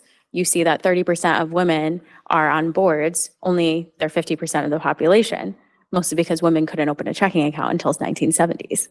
So, I mean, you don't see a lot of CEOs that are women or women of color because there are multiple barriers put in place by systems for generations. So these are kind of removing a lot of the barriers that I think have systemically put those at a disadvantage. And when we say marginalized, it means that, yes, it's hard to be a CEO of a company when you can't open a checking account. And that's only been for a couple decades. So I work with this every day, and I'm actually proud this morning we approved our proxy voting guidelines to say we want more disclosure on racial and ethnic diversity. We want more disclosure, and we want companies to have at least 70% gender diversity. And that's because we just have, or companies to have, vote against companies that have less than 70% or more than 70% gender diversity, same gender. I think what's really important though is just to clarify the work that's being done here is so that we can just create a more populous and more representative candidate pool. And from there, that removes a huge barrier. Because I think once you remove those barriers to pipelines, it's easier to see that there is a representative population out there. So a lot of people say, oh, we can't find the talent. It's not out there. It is out there. It's just a problem of getting the connection between those who can get the pipeline going through the Connecticut or through the education system that's educating our educators, right? And so I just kind of wanted to point out and have you clarify that Rising Educator Club, is that what we have? Educator Rising. Educator Rising, and that's already implemented because it said January 2024. Just kind of wanted to get, I know we've talked about it a little bit, so I just kind of wanted you to expound upon that. Sure. So Educator Rising is really a grow your own program. So it's meant to perhaps target students, of color that may want to go into the fields of education to grow their leadership capabilities, to kind of open up some of the possibilities of what education is and how they can continue to give back to their community. I think a statistic, they just had a state conference that Stephen and I attended, and one of their statistics was 60% of Connecticut educators, or maybe it was across the state, but I believe I saw Connecticut, live within a 20-mile radius of where they grew up. So you saw Miss Batista, she was her kids, she's she didn't grow up here in Newington, but she lives here, her kids go here. And Mrs. Ribeiro, who actually, graduated and eventually came back. And so my point, and Elsa is the club advisor. She does so much. So that is a different way of sort of recruiting students that might consider education and see all the possibilities of what a teaching career could give them. Then that they would go on to an educator preparation program, and then continue that journey, and then hopefully come back to their school that they went to. So it's just another way of recruiting. Yes. And we just implemented the program in January. As a club, we're hoping to eventually move to provide classrooms for more of a structured and sequence pathway for students. But there's about, there's two really dedicated students, and then there's a group that come in here and there. So we were able to take 2 students to the state conference this past week, and they were very excited about That's this. awesome. And I was just curious on that, if you had connections with like NEAG and some of the other kind of the teacher prep programs that go up. So just curious if there is those connections. Yeah, so CCSU has a very strong Perfect. Okay. partnership with Educator Rising. And yeah, we work very closely with CCSU. Thank you. Welcome. That's it. Yeah, so I got a quick question. Mr. Freeze can answer you. So in terms of like educators in our district right now, what's the split? So our student population is 55% white. So what's the split right now? Because I know last year was 92%. What is it? Right. We're still right at around 90%. You know, I'd have to look. I haven't Yeah. looked recently. So yeah, we're not too far discrepant from that. So Yeah. there's a huge gap, like 90 is around 92%, and then our white student population is 55%. So there's a gap. And then in terms of like the custodian or support staff, what's the split in terms of? It's much more narrow. Yes. The gap is less. Yeah, that is where we have greater diversity in our workforce. Mhm. Is definitely in the hourly staff, custodial Non-certified. staff, absolutely. Paras, tutors. And also, like, can you explain to the board, like, what do you, diversity, it's not just race, but what else? Correct. So we look at a number of factors. I think Mrs. Davis shared a few: linguistic diversity, gender diversity, absolutely racial diversity, Ethnic ethnic diversity. diversity. I think that's predominantly. Gender, yeah. LGBTQ and, that's, We don't often, that isn't generally something that's asked on like an application, so you don't generally get that information. Even sometimes folks don't have to tell us what their race is. Sometimes you they have a have survey, so how many of that community? We do ask, but it is voluntary, whether people want, it's optional, whether How people much is want to it? tell us that or not. Do you have any numbers? How many? Numbers of. No? Yes, I just don't have it, with me right now. We don't But our ask. staff diversity profile, we do have. Yeah, but nowhere in any of our onboarding material does it ask if you're an LGBTQ plus individual. Right, it doesn't get into that level of maybe specificity. We do ask general things that other employers might ask: race, ethnicity, gender, to the extent at which people can choose, other, but it wouldn't get into a very specific list of options. No, yeah, what I'm saying is like when they apply, maybe you don't ask that question, right? You do ask other questions, but maybe an internal polling, or do you have no polling at all? So We have to be cautious in a certain regard, only because there could be discrimination. If we If they volunteer, ask then it's too many questions about that. If they volunteer, then it should be okay. I'm sorry? If they volunteer that information. That information, it is on the application, but we do not see that information. By law, we are not allowed to see that demographic information. The only way we collect that information is once that individual is onboarded, there is a demographic section, but it's not required of them to fill out. So that is a concern that school personnel has brought to the state, because we say, you want us to increase our educator workforce, their diversity, right? But we don't know. I don't know if, Anastasia Yap, who's applying, is a Black woman or not. I don't know if Stephen Farisi is a white man. Like, I don't have any way of knowing what their racial makeup is. By law, it's removed. Even recently, they also removed any dates that may discriminate against age. So I don't know when Stephen graduated from college. So if he applied, they don't tell me he graduated in 1955. I swear he's a lot older than he looks. I would like to have that stricken from the record. So they even recently removed that. Thank you. You're welcome. You good? Miss Beatrice, go ahead. I want to thank you, first of all, for being so proactive.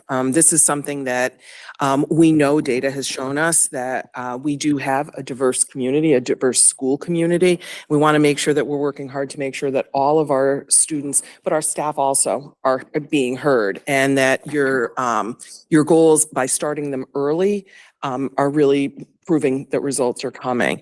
So I want to thank you with that attention to detail.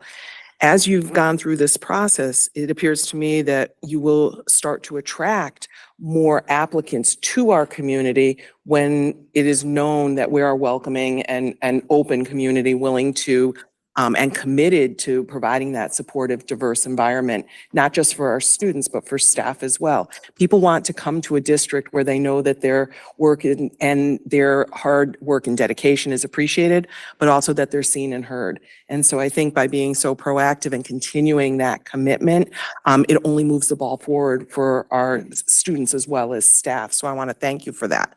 The retention guideline that you have spells it all out by creating a supportive and inclusive work environment that nurtures community of belonging. I think once staff members are onboarded and they see that in action, then, if you will, the word gets out. And Newington becomes a place where people who are recent graduates or relocating to the area, coming from other districts, know that this is a district that their hard work will be appreciated, and that this type of commitment to diversity matters and that we are committed to it. So I just want to thank you for that and keep doing the hard work that you've been doing. Mr. Newton. I want to go back for a minute to where Tony was, my colleague. I'm in the older group. The most misused word I've seen since I've been a member of the Board of Education statewide is the word diversity. I mean, I think that we've just encompassed it into so many things that it's watering down its meaning. It's very misunderstood by the public, extremely misunderstood. My other comment is, these are not new positions. These are as people retire. These are replacements, correct? So we're not removing our active teacher force, which is why we have such a gap on diversity. We have teachers that have given us a good 15, 20 years. We're not eliminating them to create positions, and I want to make sure people are clear on that as well. Absolutely true. We don't do that. Ms. Yap. Couple of things. Thank you again for your explanations. I do appreciate that. What are you doing to attract differently? Are you looking at other, towns and see what they're doing to attract people of different diverse backgrounds? That's my first question, because I know myself, who's grown up, I have family who are in a small town of Amston. So Newington was attractive to me, and Ledyard. So I know that was attractive to me because of, the different things around the community. That's my first question. What are you doing to attract these people that's different? And are you mirroring anything in other towns that have more success in diversifying their, population of teachers? Can I start? Or? Of course. Thank you. I think the first thing that we do, and I appreciate the Board of Education, because we have a vision, mission, and goals that directly align to a community and a culture that is diverse, right? Embracing equity, embracing diversity. So I think when we create an environment that is welcoming and supportive of that, that is attractive. And so that, therefore, then we can go and promote that. So when we go to job fairs, when we have UConn coming up, and we're able to go there and we're able to meet with teachers and talk to them about what our mission is, what we believe in, the culture, the type of demographic that we have, what we have to offer, that is very attractive, I think, to a lot of folks. And we're finding when we do that, and we can say that sincerely because it really is what we live and breathe and do. Folks want to come here. And I think we also are able to do that. And I thank Mr. Sharma for recognizing that we have a population within our workforce right now that is highly diverse. So we're constantly even working with them to promote them to maybe advance their education into a teacher prep program if right now they're a para or right now they're a tutor, and then become one of our classroom teachers because they do such phenomenal jobs like you saw in our Everyday Hero today. So we work both within and externally, and we continue to promote all the great things we're doing because we can do all that work. We want to get someone here that may be quote unquote diverse, to your point about what that means. But if the culture isn't here to keep folks, it's not going to work. The retention aspect won't be there. So we really bring that where we go. And my second question is, so you stated you work with like Central and UConn. Are those the two schools that you work with? Those are the two we work the most with in the area. Last year, we started reaching out further beyond even Connecticut to universities and university clubs that focused on this area. So they had Future Teachers of America, clubs at universities, diversity clubs at universities, and we started getting contacts there and reaching out to them as well. So I just want to make a suggestion. I know UConn's an amazing school and so is Central. There are other schools as well that have a more diverse population of people. Like Sam said, LGBTQ, male teachers, Morehouse, different things like that. Across the country, since you're reaching out, especially since you mentioned male teachers, and I know having a son myself, having male teachers is beneficial. Maybe we could look at other colleges, some historically Black colleges, if you're going to go that route, other colleges in different places where you have people who are highly educated and meet that criteria, right? But then also fill in that diversity gap. I know Morehouse has a huge backing from a lot of large corporations in regards to ensuring that the male population has that diversity. And I know that they would be more than ecstatic, as I've had family who are alumni from there and coming and relocating to a beautiful state like Connecticut. So I think it's amazing and admirable that we, reach out to UConn, Central, and things like that. But there are other schools out of state. I know people move here all the time. Work in and out of state, including myself, that maybe we can reach a little bit further and bring those people here. I know Newington has a lot of developments coming, so obviously there's going to be housing available, but I think even reaching a little bit farther than we are just locally in our town. I mean, I know New Britain very well, where Central is. I know where UConn is. And if you look at the demographics of those towns, you have to think do those demographics, and let's look at their student population, does it match? Can we just pull from there, especially since it's a statewide mandate, right? So reaching a little bit further, I think, would help us. And then you could attract people from different cultures that are qualified, educated, and still adhere to that diversity that you're trying to achieve. Thank you. If I can just comment, I don't disagree with you. I would love to do more of that. Harvard goes out to Puerto Rico and does recruitment. Unfortunately, we don't have the funds to be able to do that. We don't receive grant funding like some of these urban school districts. And so if the board can get us some money where we can travel and recruit the diversity equity specialist at West Hartford. Prior to being in West Hartford, she was in Naugatuck. She went to Howard University and did some, try to do some recruitment there. But I'll go back to that statistic of, while I know there are some transplants that do come here, in general, a lot of people stay in the community or around the community in education because they want to give back to that community and make a really strong, impact on where they grow up. Some communities have teacher residency programs where they'll have their, para-educators that would like to go through a teacher preparation program. But again, one person costs $69,000 to go through this program. We just don't have the funding to do that. I would love to do something like that. We do, and I agree with you, in some of the surrounding communities, our colleges, while their programs might not be that diverse, I'm sit on their mock interviews and hand out my card and try to recruit that way. We participate in something called Next Gen Educators, where we actually hire college students to work with us. It might be a half a day, but they'll get some experience, but they'll also, it's recruitment and that Educator Rising program where we really can target, the other, 45%? Sorry, I'm not a math teacher.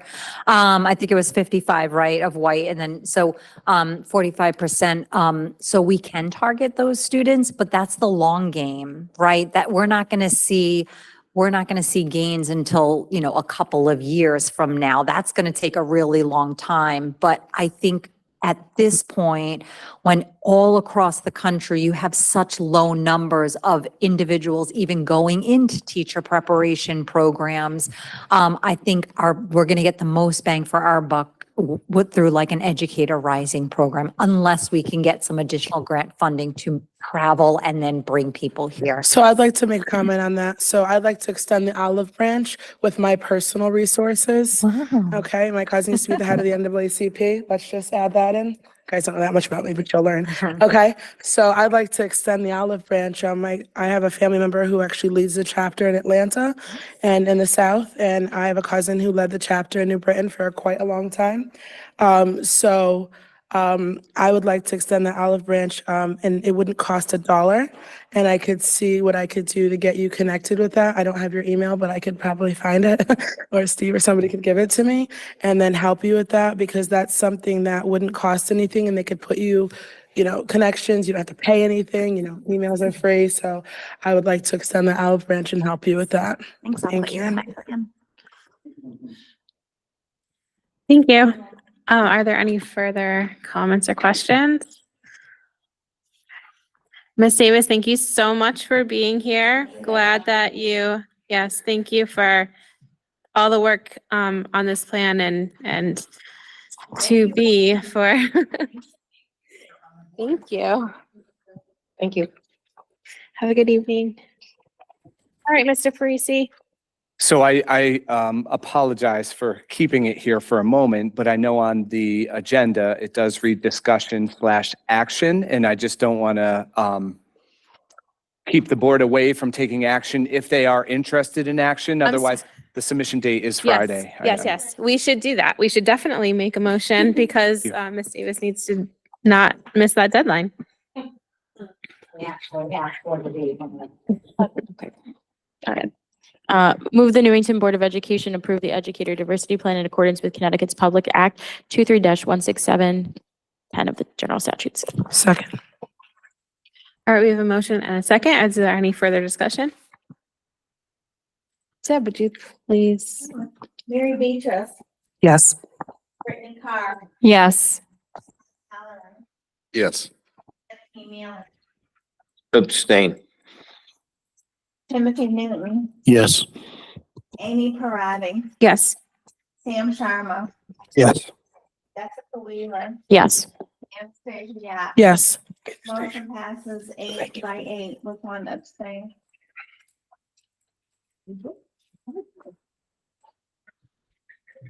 Thank you. Excellent. All right, now you can move ahead. I appreciate that. The next policy you have is reports of suspected abuse or neglect of children or reports of sexual assault of students by employees. As I've stated previously, this policy is a new policy. It's legislatively mandated policy. We have always followed the practices of this policy as required mandated reporters.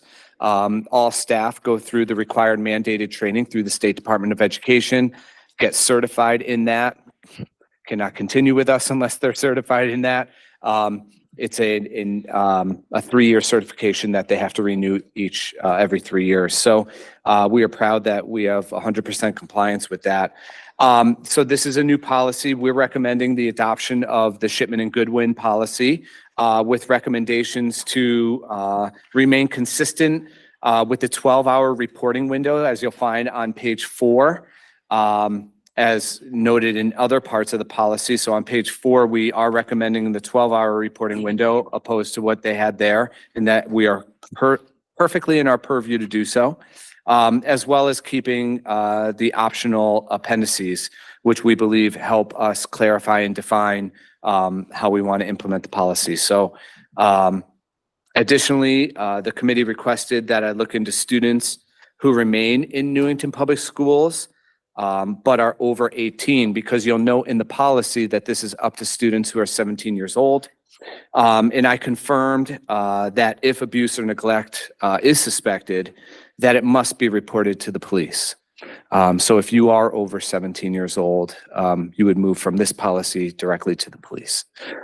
There are times when DCF still gets involved, even with an 18-year-old or 19-year-old or 20 or 21-year-old, but that would be beyond our scope. Thank you. Any questions or comments on this? Okay. This policy does impact the policy on child sex abuse or assault response reporting. That is a current policy that we have. You will note that there are some blue and green updates in that policy. We are recommending all of those to go forward as are. That is a policy, again, that was revised by Shipman and Goodwin. And we feel that the revisions and edits that are being presented to you this evening are appropriate and align very well now, these two policies. So that way we're in compliance. Oh, wow.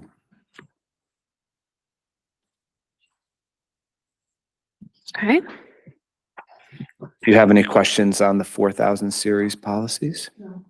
Okay. The next are the 5,000 series. Next policy is the use of physical force, physical restraint, seclusion, exclusionary timeout. Again, this is a new legislatively mandated policy. This policy is being brought back to the board following a discussion and questions from our previous session when we were discussing this policy. The committee had our attorney review the recommended policy again.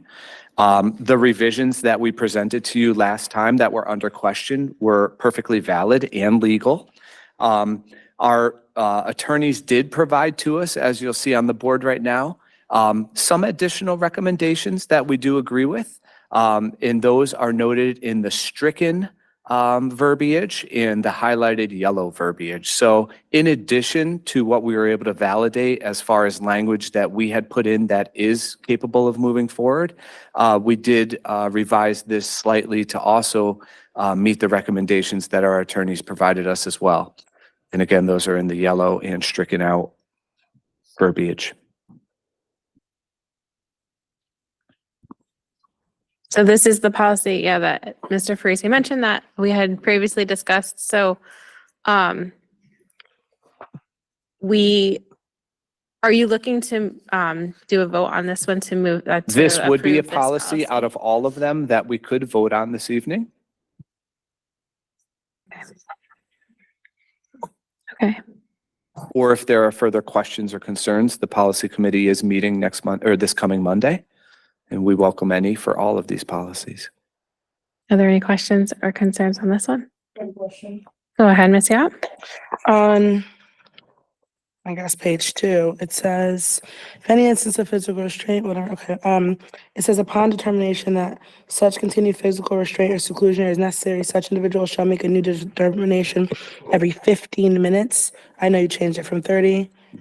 What age does that pertain to?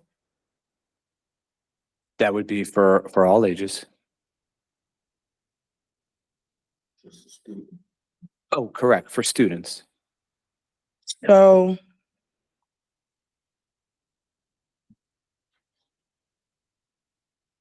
they're allowed to stay in that physical restraint or whatever it is for that long? Or I'm just make sure somebody clarify, seclusion for 15 minutes, even if they're in kindergarten? We don't, so I can, seclusion is not in a room all alone. Well, I know that, but what is They're seclusion? with an adult in a room. Yeah, they're there and I'm monitor. just seeing the difference between we take as young as 3 and as high as 21. So I just think that a 3-year-old secluded for 15 minutes wouldn't be the same as a 21-year-old. So I think what's important to distinguish here is that this is the policy for redetermination of when we should change the situation. And I think that would fall under the application of the policy. So the actual policy itself is requiring all staff, regardless of the age of the student, to reassess every 15 minutes. That does not mean that in the application of the policy. So I would give you an example of dress code, like how that looks very differently at the elementary level versus the high school level. The application of this policy, the implementation of it, we as a board are not in charge of the implementation of the policy. We are in charge of the overall policy. So how this gets implemented at every school will be different. I think it's fair to say that what a seclusion at a elementary school will look very different than a seclusion at a high school, and will look very different from case by case, student by student. We do need to put in a certain time frame, I think, that speaks to the reassessment of how is this, and I'd like to point out the seclusions in the definition in this policy, but also that this is a de-escalation tactic. This is not meant to be like a punishment. So this is a de-escalation of someone who is in crisis or in need of de-escalation tactics. So I think it's fair to say that every case will look very different depending on the crisis that the student is in. So to me, this policy is just requiring that no matter what situation it is, every 15 minutes we're looking if this is the correct de-escalation plan. That doesn't mean within that time frame there aren't different tactics going on. And we do have a response team coming for each one of the situations. So I don't want to put a more prescriptive language in there that bounds or gives us legal liability to say you didn't reassess every 10 minutes versus every 2 minutes, because every case by case will look different. But I think that's a fair marker. We do have to put something in So there. what made you choose 15 minutes? Was there something medically that is in some kind of, hold on one second, let me speak. My question is, it was 30 minutes and now it says 15. What made you choose the word 15? Like, what was there something that you looked up that said, according to this medical association, 15 minutes is appropriate, or did you just come up with 15 minutes? I'll let Beatrice and Mr. Farisi speak to that. I felt in reading the original that, again, to your point, we serve a lot of kids at a lot of different abilities and at a lot of different age groups. 30 minutes for me to make that determination seemed like it was a little too long. As a parent, there's no time frame on de-escalation. There is no time frame on how quickly or how long it takes to make decisions. Personally, I felt 15 minutes was fair to staff to make that determination. Things can change very, very quickly. Just because it's 15 minutes doesn't mean you can't do something quicker than that. 30 minutes felt very long to me as a parent, but I felt in fairness, 15 minutes was a good meeting point there. It allows the staff to do their professional assessment, what they've been trained to do. It allows hopefully the student to de-escalate, decompress a little bit. And it seemed like a good halfway point. I don't think it's fair to staff to ask them to do it every 5 minutes. In the same way, I don't think it's fair to 30 minutes was too long for me. My comfort level, I know that's not scientific, but my comfort level was 30 was not good. We felt that 15, or I personally felt that 15 would be a good halfway point to allow staff and student to meet where they needed to. I hope that answered it a little bit for you. It did. Yeah, and I think I would just add to what's somewhat already been said, but that I think you made a valid point. It isn't that we hope that it goes, it's not, we want it to go 15 minutes. It's to make a determination to reevaluate the situation if it changes. But in the protective management training that all staff who are on the team that would be called to this scenario would be a part of, they are constantly making that determination. If a student de-escalates in 5 minutes, we are immediately moving them out of seclusion and back into hopefully a great learning environment where they can strive and be successful. So I think it's just a great benchmark point, not 30 minutes. That sounded a little long, and to your point, especially when you have younger students. But it also needed to be a benchmark in general for the district, right, that we believe in. And then to Mrs. Weaver's point, or Ms. Weaver's point, it's also, we're constantly applying that throughout, and the application of that will shift based on age, based on the team working and monitoring immediately. So, and just to go back, sorry, I'm not saying I don't disagree with the 15 minutes. I just would like to know, like, medically, if that's something that they agree with. I obviously think that 30 minutes is excessive, especially when we're dealing with a wide range of, age groups from 3 to 21. I'm just curious, as far as like on a medical standpoint, like what they think about that, because we do have 3-year-olds, right? My son started at 3. So, and I'm not saying, I do like that it's not 30 minutes. So I don't want you to think that.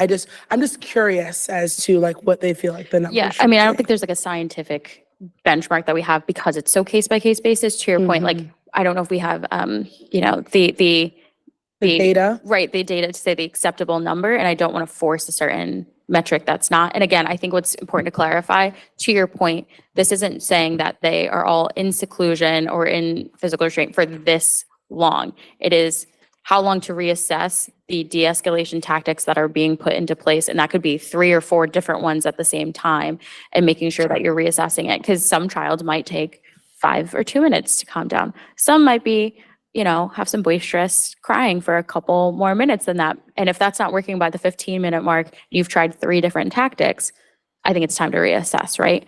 I think it's hard to put constraints on a response team to say, you need to do this at X amount of time or X amount of time, because they already are trained to do the certain things that they're supposed to do.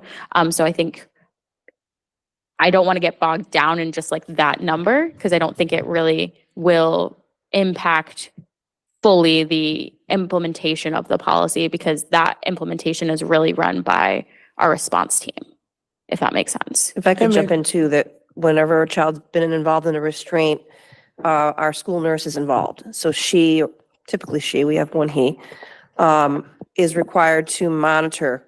And if they determine that the child's in any type of medical duress, then they make a determination to change it up, because in that instance, it's their call medically. And also, besides this policy, each child that is involved in a protocol where they may have that as part of their program, it's written up. It's very clearly outlined. Parents are aware of every part of it, and they know that it's part of the child's program. So there is a lot of communication around this, so no parent would be surprised to know that, you know, at a particular point in time, that this may be a part of their child's program. But rest assured, our nurses are monitoring it every step of the way. Thank you. Mr. Sharma. I think I just want to add something. I mean, I think we are passing this policy. It says 15 minutes, but I mean, if the situation is fluid, I mean, I know there's going to be staff there, right? No one's going to like look at the watch like wait 15 minutes. So, you know, I mean, so I think that's what I wanted to make.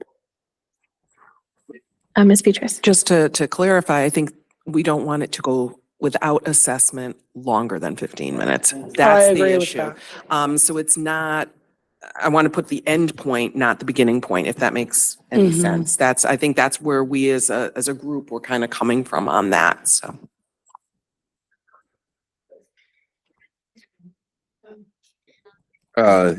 Just want to say thank you. I think last time I saw this policy, there was a little debate around the second paragraph, which I think invited some ambiguity, certainly some debate, especially around the term reasonable and what's reasonable, what's not. So I don't know if it's Shipman Goodman or the policy committee, but the way this is rewritten resolves all my concerns with that. And I didn't know if are we motioning to adopt this policy? Okay.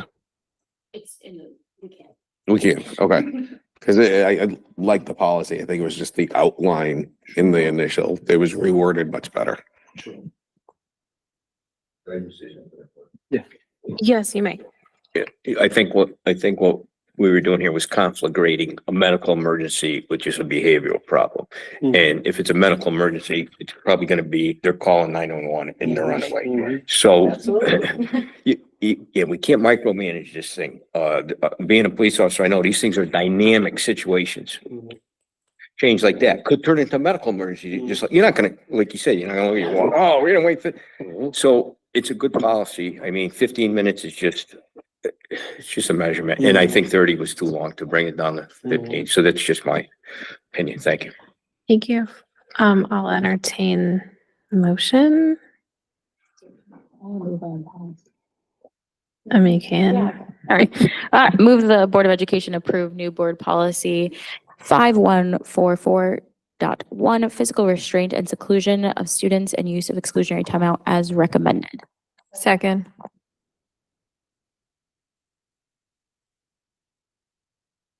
We have a motion and a second. Is there any further discussion? Debbie, go ahead. Yes. Yes. Sean Highland, Yes. Anthony. Yes. Yes. Yes. Yes. Yes. Yes. Thank you. Okay, Mr. Farisi, you can continue. Thank you all very much. The next policy on the agenda is administration of student medication in schools. This is a revised policy recommended to replace our current policy. Some of the recommended changes included deletion of information that does not pertain to the required practices in the Newington Public Schools. Again, this was thoroughly looked over and vetted by our nurse administrator, Mercy Hetherington. As an example of this would include like the policy that we reviewed had Narcan vending machines. We're not going to engage in that practice. We do use Narcan, or have it available, but we don't have vending machines available. So just things like that, we really looked at it carefully to make sure that it kind of met and aligned to what we currently do. Additionally, our nurse administrator, went through it all. And she's actually highly thankful for this policy after she reviewed it.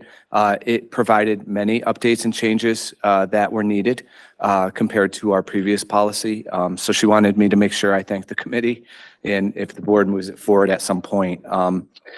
But I would welcome any questions that you might have. We made minor edits and revisions like I described, but nothing that, again, changed the spirit of the policy.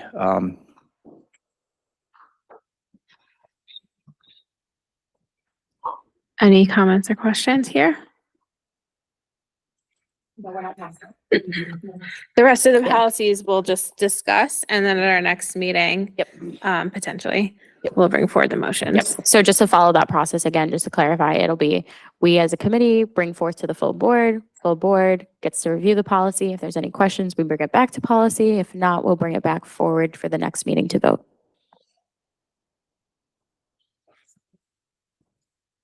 And you're still welcome to comment in between that time if things come.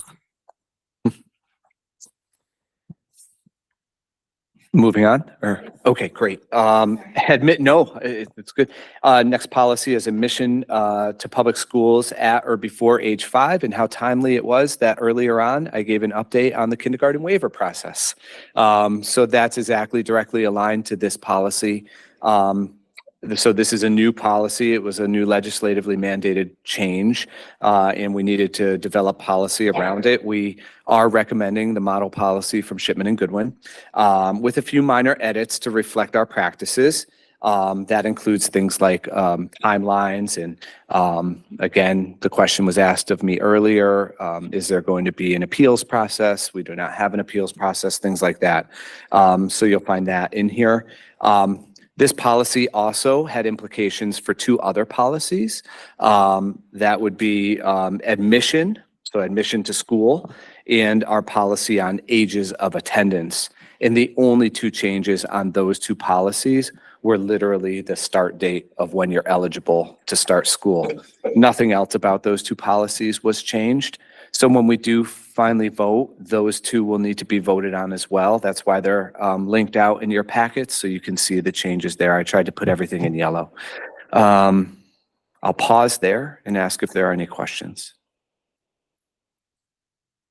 Looks like you're good to move on.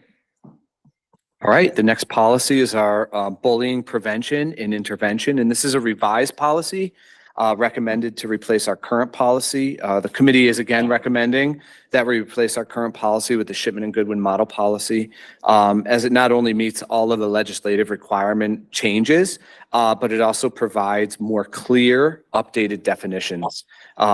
We really were fond of the way it outlined all the definitions and really made it crystal clear, both for anyone reading the policy, but for those who have to implement it as well. A few minor changes to the policy that the committee is recommending included the inclusion of the term retaliation on page 2, some formatting changes. Actually, a lot of the policy, I got great formatting advice, so I appreciated that. So this one especially required a lot of formatting, and the inclusion of the Safe School Climate Plan. So a question did come forward before our meeting tonight about a certain section in this policy. I believe it was section 10, E10, I believe, or E9, yeah. So on, am I close? This is Parati. There it is.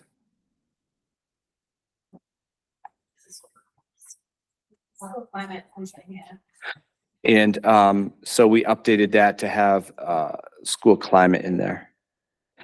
So it is page 15. And on page 15, a question came in prior to this meeting in between when the packets went out and now. And there was some, a lot of verbiage in there that really made no sense. It was supposed to be revised because it was from Shipman. And really what it was meant to share, and you'll see right here, is how are we going to improve the school climate? And we have a whole safe school climate plan that kind of goes along with this policy that we still need to review that will come to the board in the very near future. And that's where we would, that's why I put in there, C, safe school climate plan. And once we actually adopt that as the board, in a couple meetings from now, after you get to review it and everything, we'll actually put the policy number in there and we'll put a link to it in there. So this policy will have a link out to that policy. Does that make sense? Yep. Good idea. So that was another revision that, thank you for asking about it. Are there any other questions or comments about this one? Nope. Okay. The next policy I'd like to share with you is the suicide prevention and intervention. This again is a revised policy recommended to replace our current one. The committee again is recommending the full replacement of our current policy with the updated version from Shipman and Goodwin.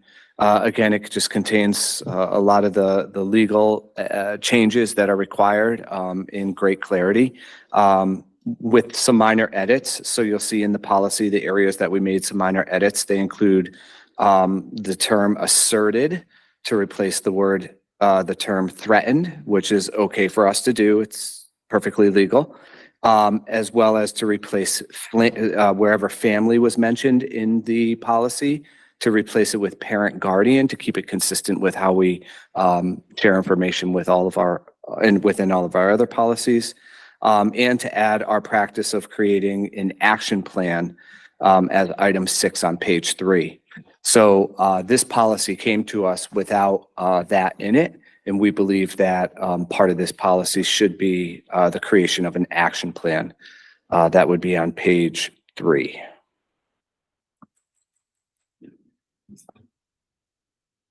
Thank you. Right there.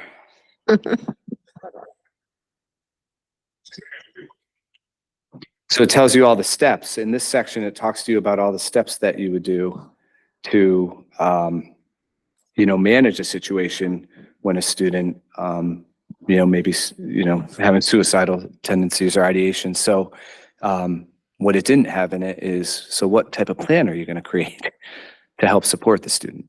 And I just admire that the committee really thought about this long and hard, and we wanted to make sure that, if such a fortunate situation should happen, that we have a plan that goes along with it. And I'm assuming if we do adopt the policy, then the plan will be part of a PD type of, Correct. That would be part of the regulation that goes along with it. You'll still be able to see it online, but it would be something that we would work with our crisis team and our counselors and the folks that need to know, and they would have a professional learning around that. Absolutely. Mr. Korn, our director of school counseling, and is actually this April 2nd. The second part of that day is department-based. So he's getting all of our mental health workers together and our school nurses, and they're focusing exactly on this. They're having someone come in and they're engaging in a training from professionals around this very policy. Great. So we're really excited about that. Awesome. The opportunity to learn, that is. Any other questions or comments? Okay, thank you. The next policy is a policy to improve the completion rates of the FAFSA. It was legislatively mandated in the summer that all districts have to create a policy that all students have to complete the FAFSA form. And so Mr. Korn is working diligently with his staff to identify ways in which they are going to be able to reach out to every child at the high school level to be able to complete that form. And so the committee is recommending, it's a brand new policy, the Shipman and Goodwin Model Policy, that contains all the legislatively required language and recommended practices with the inclusion of language to address adult education programs as well, because the Newington Public Schools does have its own adult education program, and clarification language around page 2, which you'll find within the policy there and highlighted in yellow. So that was some clarification language that we added. The committee also recommended the elimination of language within number 10. Oh, I'm sorry. I'm in the wrong one. Apologize. In the elimination of incentives for students on page 3. So if you go down to page 3, the policy itself had a unique kind of recommendation in it to have incentives for students to complete the form. Almost to the extent of almost like giving kids like, handouts or trinkets and things, we felt that we can work with our students and families to complete it without that. Ms. Yap. I just want to make a comment. I think that's amazing because I know, like, especially when you're talking about diversity, and just even going deeper than that, like the social, economic level of different people, they don't really understand FAFSA. When I came back to Connecticut, I worked at, just a little background, I worked at the Bank of America in Hartford, which was very different for me, going from Hebron to Hartford. Okay. So I saw that a lot of families just didn't even understand the process. So therefore, and I know, and I'm not making an assumption, I'm saying like real facts, like, so they just opted out of it because they didn't want to look like they didn't know what they were doing, or they just didn't understand it. And this was the parents aspect. I mean, we had parents who never even knew how to write a check, but you have like 5 kids, right? So like, I think that the fact that that this has become a state, like a mandate, and that you're going to have the tools in place to help them cross that like barrier, right? So, they might say, well, I don't want to do this because I don't understand it. But the fact that you have that, support there, I think that's like very amazing. Like, I think it'll allow children who's maybe don't come from a generation of family who are educated to have that opportunity. So I just want to say I'm really supportive of that. I agree. I think the rationale behind it is very powerful. Yeah. Ms. Weaver. And I just wanted to note, well, it's a mandate, there's no kind of funding behind it. So we did keep one of the provisions in there to note that, so the public knows, we do have ones that says we would accept gifts, donations, or other things. So the concept we had talked about was just to say, if, a private company, we know there's certain companies that do FAFSA trainings and other kind of like, if they want to donate their services or anything like that, we would happily take that as well. So not that I'm putting that out there as a recommendation or a call for assistance to those private businesses, but would like to just put that as a note that is the reason why it's not like we're accepting gifts just for that reason. It was just so that we can allow that and afford the district the opportunity should it present itself to some wonderful businesses who want to offer that. Thank you for that clarification there. Are there any other comments or questions on this policy? Is that state or federally mandated? Oh, that's a good question. It's state, definitely. I'm not sure if it's federally. It's definitely Connecticut. I actually was looking it up because I was wondering why this was happening, but there are some states that are some states that already do require it. Oh, okay. And so I think it's on its way to being federal, but Our next policy is the homeless students and youth. This is a revised policy, so we already have a current policy on this. But we agree again that the Shipman and Goodwin policy and the updates to that are more clear. and consistent with the legislative requirements. So we would like to replace our current policy with the model policy you have before you. The committee does not recommend any changes really to the policy. Although the board does not approve the regulation, the committee is recommending the elimination of language within number 10 on page 3 of the regulation. And also within the regulation, we added the contact of the local and state information. So that was a question that came forward prior to the board meeting too, after reviewing this policy by a board member, that really when you look at lower down in the regulation, the contact information, we wanted to make sure that we wouldn't have to change the policy every time maybe a position changed and or if folks at the state come and go. So I did put in a little information there. That might be on page 11, which as I noticed now, those pages aren't numbered. You're 9 of 24. Here we are. Oh, no. There it is, right there, a little bit up. So here, what we put for local contact information would just be, instead of the person's name, just the director. And similarly, maybe we should recommend just taking out the state coordinator's name and just putting state coordinator, Connecticut Department of Education. Would that work for everyone? Yeah, so I will make that edit. Otherwise, and then we put the website portal also for the state contact right there. That was absent in maybe some of your first reviews. So that would be look at that. So there we go. Yep. And yeah, maybe just double check if that phone number is a direct line. Yeah, that's or not a direct line. So we'll check on if that. that's for the state or, yeah. So Okay. otherwise, the policy itself is really only on page 1. It's about a paragraph long. That is what the board passes. Everything else is just how we implement policy. I share with you regulation always because we want to be transparent in how we do things. And we always take recommendations or feedback on regulation.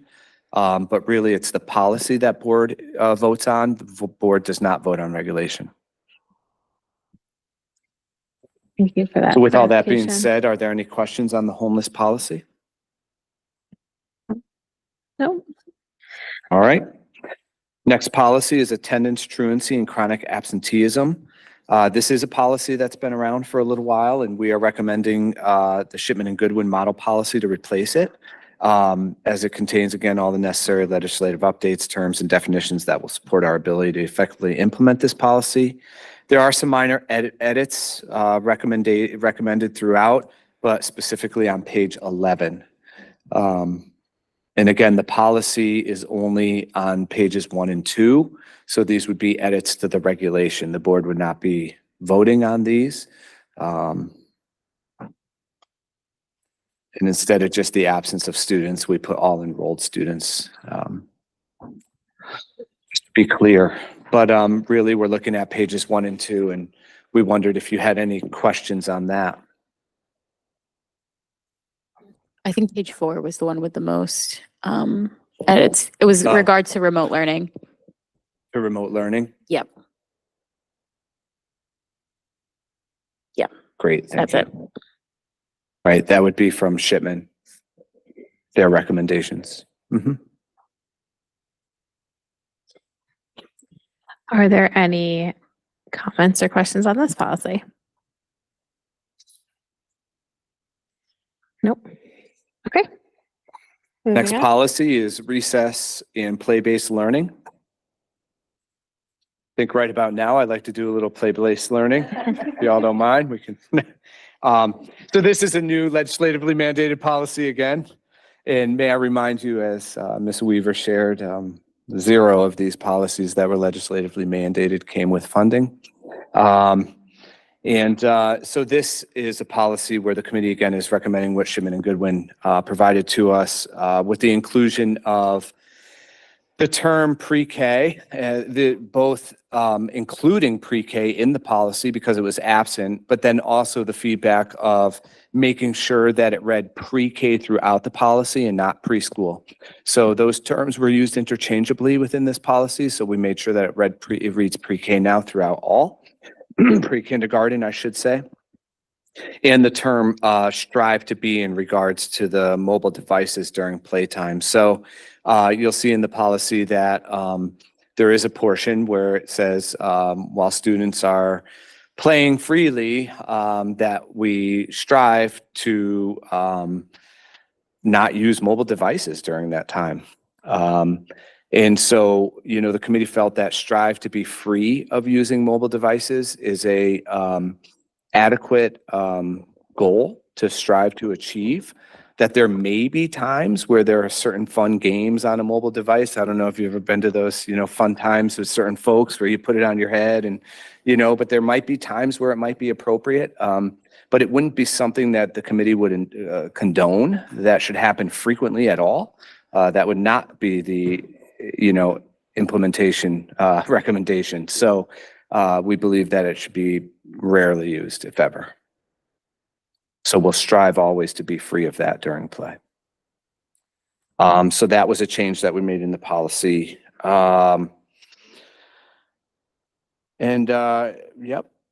And we also made the language consistent in preschool to pre-kindergarten. So I think I've covered most things in there, unless there's anything from the committee members that you think would be of note to highlight. Just on the other end, we use grade 5 too, because they're subject to recess. Yes, I'm sorry. Yes, and I changed it from, it's pre-K to grade 5. Yeah. Yes. So and elementary obviously didn't encompass grade 5. That was one of the charges to look into after our last meeting. We absolutely, recess is scheduled into the schedule in grade 5. There's no plan to change that. God bless you. And yes. Yep. So we made that change too. Thank you. Any further comments or questions? No, okay. Last one, I think. And I don't know what I'm going to do after this, so I will take my time. We have policy on Monday. The last one is the graduation policy. This is a revision to our current policy, and it really meets now the new legislatively mandated graduation requirements for students. So we had to go into our current policy and revise it to meet the new legislation for graduation. And that's what you're going to see highlighted here in red. And so what is stricken would be the old language. What is in red is the new language and procedures that we will follow. So that, though, right there, you'll see the major change in the policy. Below that, you'll find in the regulation how we've switched what course selection and things like that look like to meet this. But again, that's the regulation. This is really the heart and meat of the policy that needs to change, and we're just complying with what students need to graduate. Any comments or questions on this policy? Okay, well, I guess Thank I will you all. just say thank you. And the committee definitely did a lot of work. We have 8 There's- more policies on Monday. There's a lot more to go, but definitely appreciate all the hard work and thought that was put into this group of policies. So thank you. All right, and that is the end of our agenda. So we can move on to public participation. If there's anyone online that wishes to speak, you can raise your hand.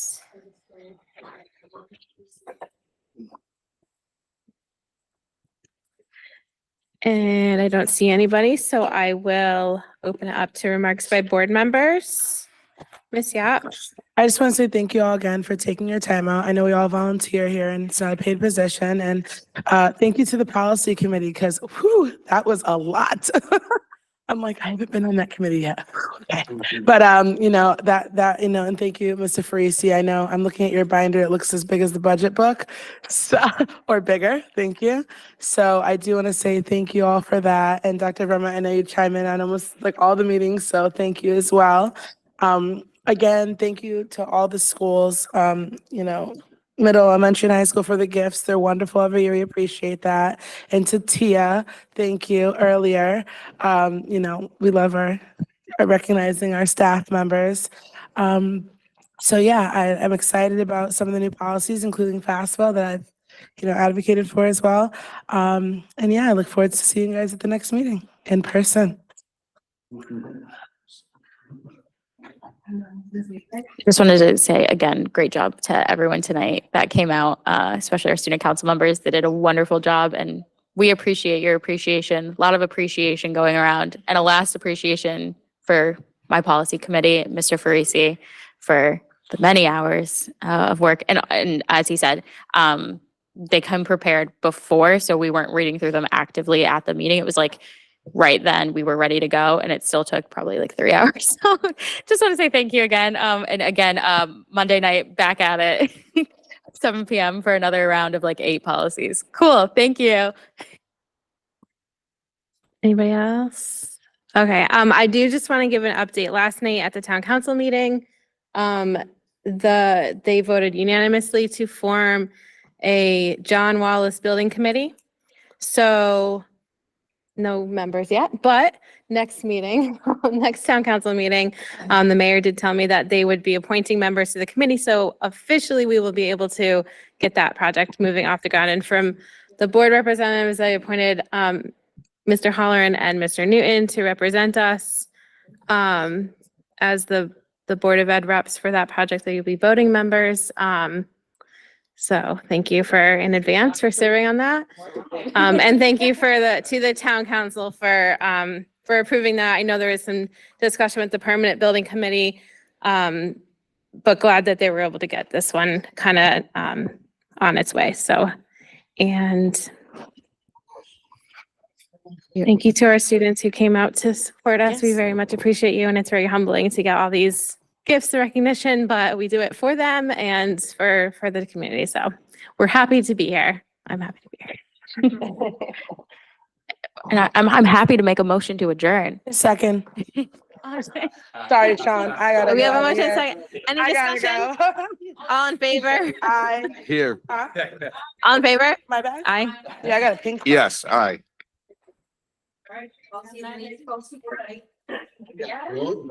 I'm not gonna be there tomorrow night. I'm going to be. I gotta tell you, I had a big event this weekend.